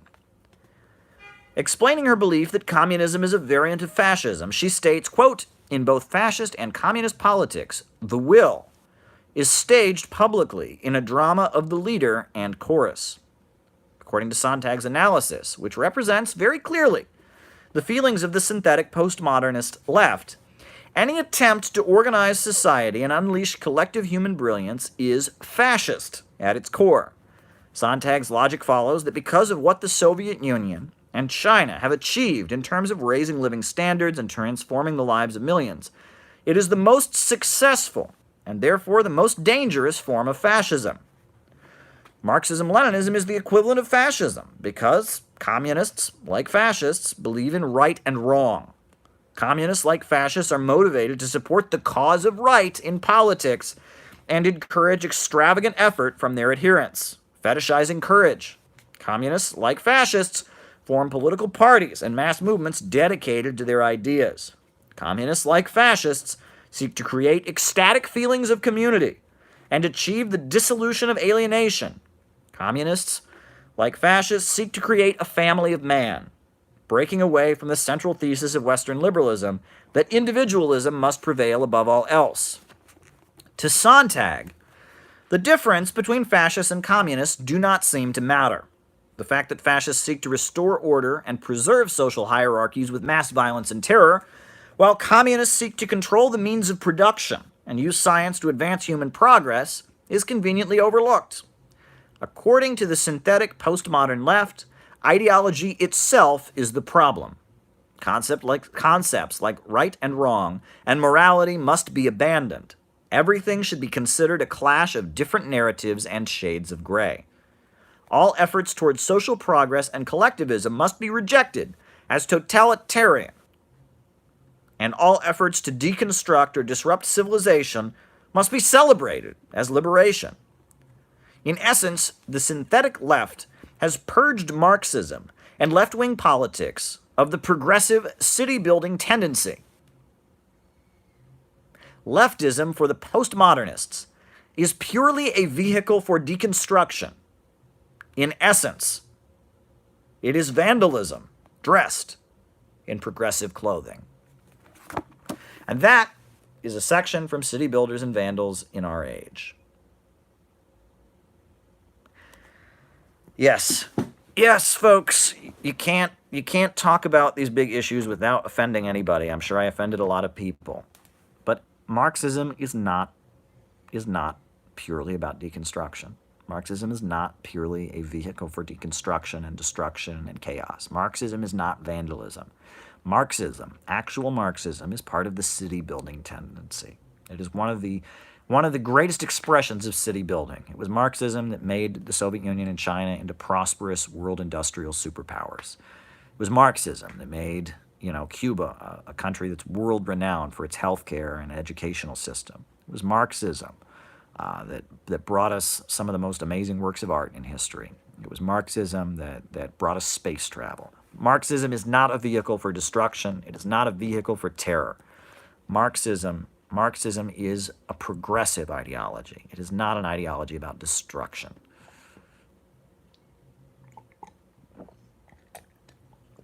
So, folks, the last thing that I felt like talking about today on my live is a writer that I deeply admire. I love her writing. I've learned so much from her. Her name is Anna Louise Strong. And the socialism that we need here in the United States more than anything is the socialism that you'll find in the writings of Anna Louise Strong. Anna Louise Strong is an amazing, amazing woman. I've got the biography of her up here, and I've got some of her writings.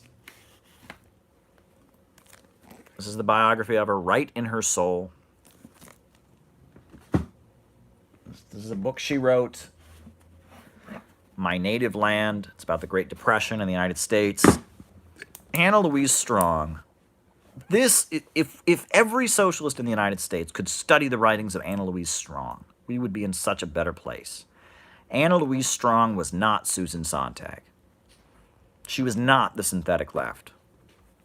I mean, Anna Louise Strong, if you read the writings of Anna Louise Strong, you read her book, The Stalin Era, you read her writings on China, I mean, this woman really expressed the beauty and the hope for American socialism. Her autobiography is called I Change Worlds, and you read her autobiography, and you'll understand what Anna Louise Strong was about. Anna Louise Strong is from Ohio, like me. Her father was a Protestant minister. She attended Oberlin College in Ohio, and she, from the time that she was very small, was taught that she should constantly be interrogating herself about whether or not she was living a moral life, about whether or not she was doing the right thing, whether or not she was right in her soul. Right? And her family had been involved in the struggle to abolish slavery, and that she was a person who was motivated by a desire to do the right thing and to be moral. And she became aware of the fact that in the United States, children were working as child laborers. And as a Christian, and as somebody who was trained to believe in morality, she was opposed to child labor. She was. She thought child labor was wrong. And so she set up a photo exhibit just showing the horrendous conditions of child labor, of children working in factories. And she took it all over the country. Photo exhibit on the evils of child labor. And she was a very good speaker and orator. And she spoke to crowds of people all over the country, sometimes very wealthy people, about the evils of child labor. And her journalism exposing what it was like for these children that worked in sweatshops, these children that worked in factories, she was just so opposed to it because she wanted to be right in her soul. She wanted to be moral. She wanted to be like her ancestors who had opposed slavery. She knew that her upbringing pushed on her that she needed to be on the side of right. She needed to stand against injustice. Just an amazing woman. So in Seattle, she ended up in Seattle. And because she had been so outspoken in trying to better the conditions of children in the United States, she was elected to the school board in Seattle. And she was the only woman on a school board in 1914, 1913, 1916. Back then, that was pretty big to have a woman elected to the school board. Women couldn't vote back then, keep in mind. Women weren't allowed to vote back then, but yet, she was on the school board of Seattle. And when World War I started, she was moving towards socialism and interested in socialism. She'd been involved with the Industrial Workers of the World, the IWW, the Wobblies that were fighting against child labor and exploitation by the employers. And she, from the school board, opposed World War I. So they drove her off the school board. After World War I ended, in Seattle, they had the Seattle General Strike. And all over Seattle, workers went out on strike. And she wrote articles for the Union Record, the pro-labor newspaper in Seattle, supporting the general strike. Just beautiful articles. And she said that the struggle of the workers in Seattle was part of a struggle that would lead no one knows where. You just read these beautiful articles that she wrote. Just beautiful stuff. Anna Louise Strong. She's filled with that optimism. So if you read, the Seattle General Strike happens, she ends up going to the Soviet Union.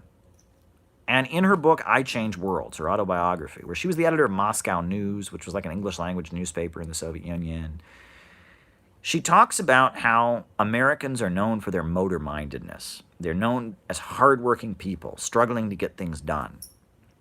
And how, during the Great Depression, as Americans were starving on the street, there was a cynicism that was sinking in the United States. People no longer believed in the American dream. But in the Soviet Union, that was alive. What was going on with the 5-year plans? They were working so hard to industrialize the country.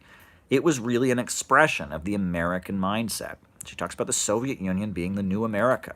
and that the American mindset of working hard to build your country and believing in a better tomorrow, that optimism that she associated with America that had been draining away during the Great Depression, she found it in the Soviet Union, right?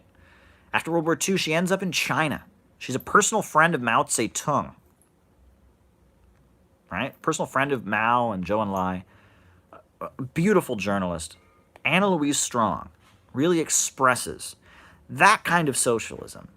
Socialism that's about building, not about tearing things down. Socialism that taps into that American entrepreneurialism, that desire to make tomorrow better than today. Socialism that believes in justice and is always striving to do what's right and to be right in one's soul.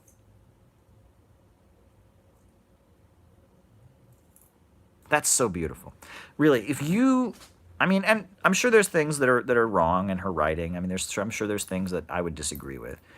But Anna Louise Strong really gives voice to the mindset of a beautiful American socialism.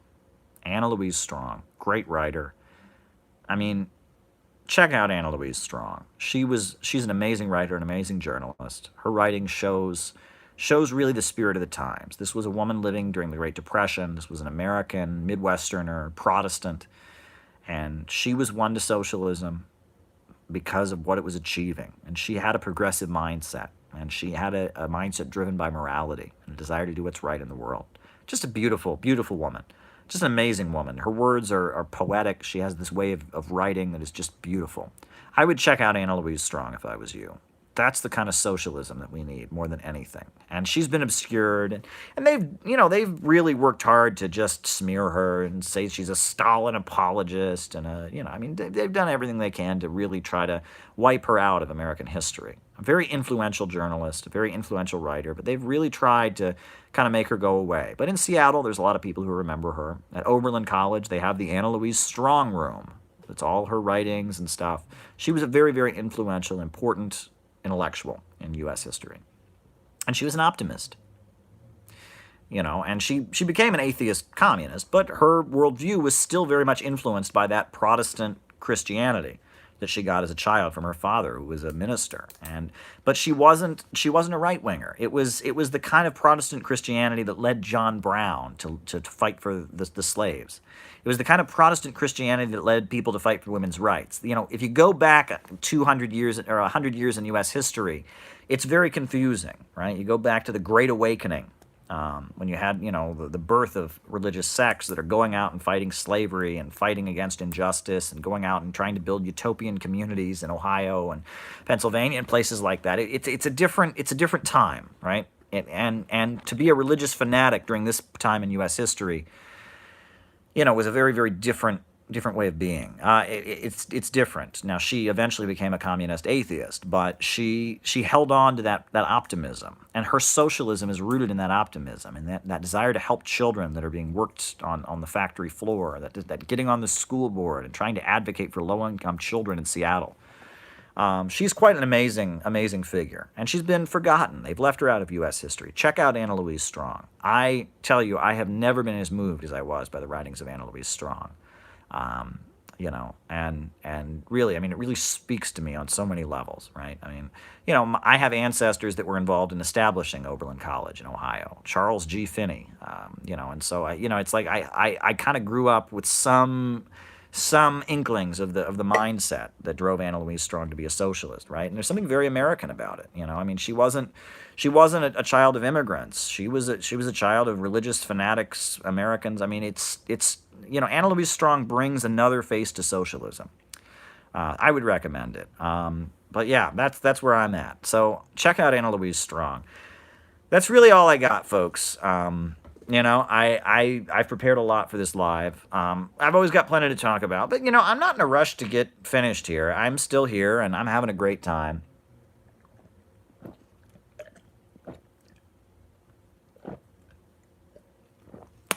Now, somebody was asking me what book I would recommend about China today. Really good book is called When China Rules the World. That's a very, very good book. I recommend it. If you want to check out a book on China, I would recommend that one. I'd also recommend my own writings, and not just my new book, City Builders and Vandals, but also Getting Rich Without Capitalism. That book has quite a bit on China in it. And there's going to be a very good class next week in New York City on China. So if you're free Thursday night, you ought to come. My friend Wen Hong Yu is talking about it. But yeah, I mean, there's a lot happening in the world today.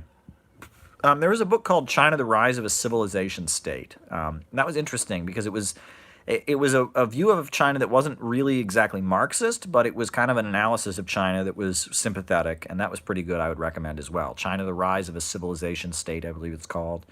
President Xi's writings are very, very good, but he's speaking as the Chinese head of state. It's not academic writing. It's more like, speeches. It's mainly compilations of speeches you'll find in The Governance of China, Volume 1 and Volume 2. But yeah, I would always recommend President Xi's writings. Good stuff. I would definitely recommend it. But what else is on people's minds? What else is happening today? What else is new, folks?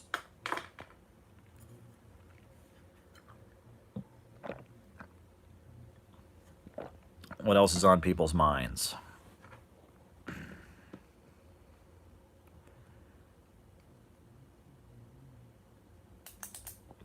One thing I did want to mention. So, this article in the Wall Street Journal, it's talking about the suicide rate. In the U.S., the rate of suicides has steadily increased for more than a decade. In 2017, the most recent year available, 47,173 people died from suicide, up from 29,350 in the year 2000. That's a very significant increase. That's according to the American Foundation for Suicide Prevention and the Center for Disease Control. It is the 10th leading cause of death. Almost every demographic is moving up and moving in the wrong direction. This is capitalism. But more than capitalism, this is pessimism. This is that worldview coming from, I must say, the people at the top of our society. The oil banking elite that run the United States are extolling pessimism right now. They are extolling pessimism. The oil banking ruling class are promoting pessimism right now. Why are they doing it? Because if history keeps moving forward, they don't rule anymore. If history keeps moving forward, they don't rule anymore because they need fossil fuels to stay on top of the world, and the world is going to move on technologically. Wall Street and London, the way that they rule is they control the oil markets, right? It's the oil banks, ExxonMobil, it's Chase Bank, BP, that's HSBC Bank, and if the world moves on from being an oil-centered economy, Wall Street and London don't rule anymore. And climate change is making it more and more of a necessity that we get off of fossil fuels. And there's this pessimism, and they say, there's just too many people in the world. There's too many people in the world. People have too much stuff. People have too fruitful of a lifestyle. We just need to stop human history right now.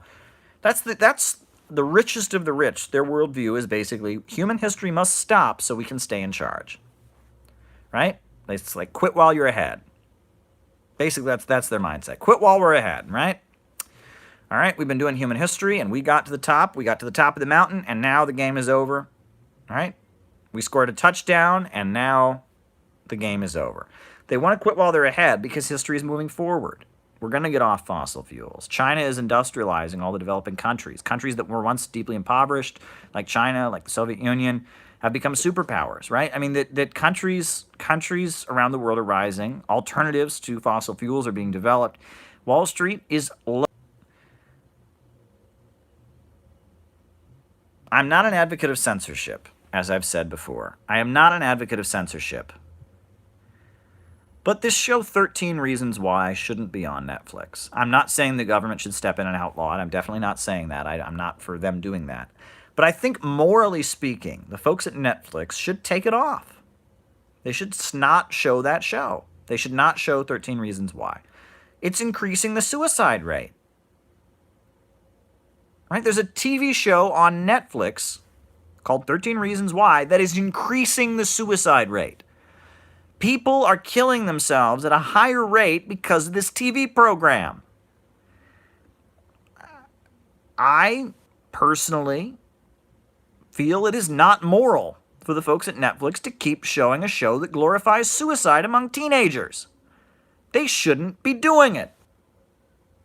Now, I'm not saying that I want them to be arrested. I'm not saying we should ban it, right? I'm not calling for censorship. I'm just saying, morally speaking, a show that seems to be almost an advertisement for suicide should not be on Netflix. It's not moral. I'm an artist. I'm a writer. I think about what I do and the impact it has in the world. I'm not just trying to make money, right? As somebody who writes articles, as someone who does journalism, as someone who writes books, I think about the impact that my work would have and whether or not that impact is good. I recognize that as an artist, as a writer, as a journalist, I have a moral obligation. And writing and producing and distributing a television program like 13 Reasons Why is not ethical. It is not moral. It is documented to be promoting suicide. They should not be doing it. Same for this new Joker movie, right? Again, not calling for it to be outlawed. I'm not calling for U.S. government censorship, but I don't think it's ethical. This Joker movie that's coming out looks to me like it's an incel movie. It's a guy, young, white male, his life is screwed up, so he becomes a mass murderer and killer, and becomes famous by being a mass murderer and killer. It's a mass shooter. It's a mass shooting piece. Again, right? I mean, there was a guy in Colorado who dressed up as the Joker and committed a mass shooting in a movie. It's not right. Artists, journalists, writers have a responsibility. They have an ethical, moral responsibility. They're some of the most important people in any society are the writers and the journalists and the thinkers and the architects and the musicians. It's not simply about giving them freedom. It's about, they have a job to do. William Shakespeare. Read William Shakespeare's work. It's very important. Right? There's a reason that Shakespeare did what he did. The Tudor monarchy felt that the plays that were being produced at Shakespeare's time, that they needed plays and they needed art and culture. And Shakespeare and Lord Chamberlain's men and they had a responsibility. In ancient Greece, right? The playwrights, they had a responsibility. The artist, the writer, the scientist, the musician, the composer, these people have a responsibility to society. They craft the narrative. They impact how people think. They're not just purely an existing vehicle to make money. Art is not just about making money. It's not about making money. And the way art has been so dumbed down to simply be a vehicle for making money has destroyed so much. And I feel like we have a big problem here. I feel like on the one hand, this pessimism that seeps from the ruling elite, this pessimism that is everywhere, on the one hand. On the second hand, there's also, just this crass pornographication of everything, this desire to make money, bread and circuses for the masses. It's also problematic. But yeah, I mean, I see the suicide rate. It's problematic. We need optimism more than ever. I'm a socialist because I'm an optimist. I'm a socialist because I believe tomorrow can be better than today. I believe that we can get to a society where the banks, factories, and industries and the major centers of economic power operate in a rational way. And I agree. Someone in the chat just said we need science fiction. And I agree. We need science fiction more than ever. We need sci-fi. We need novels about space travel. We need novels about technological breakthroughs. We don't need high-tech dystopias. We need art at this point in history that motivates people to wake up in the morning and go out and be pioneers and strive and work hard. That's what we need more than ever. Kennedy was bad in a lot of ways, John F. Kennedy, but one of the best things he did, the speech he gave where he talked about the space program. We do these things not because they are easy, but because they are hard. Beautiful. We need that mindset again. We need city builders. We need the city building tendency right now. The Vandal mindset, Atlanticism, This has got to be eroded. We need the city building tendency now more than ever. Now more than ever. We need a government of action to fight for working families. That's what we need. We need a government of action to fight for working families.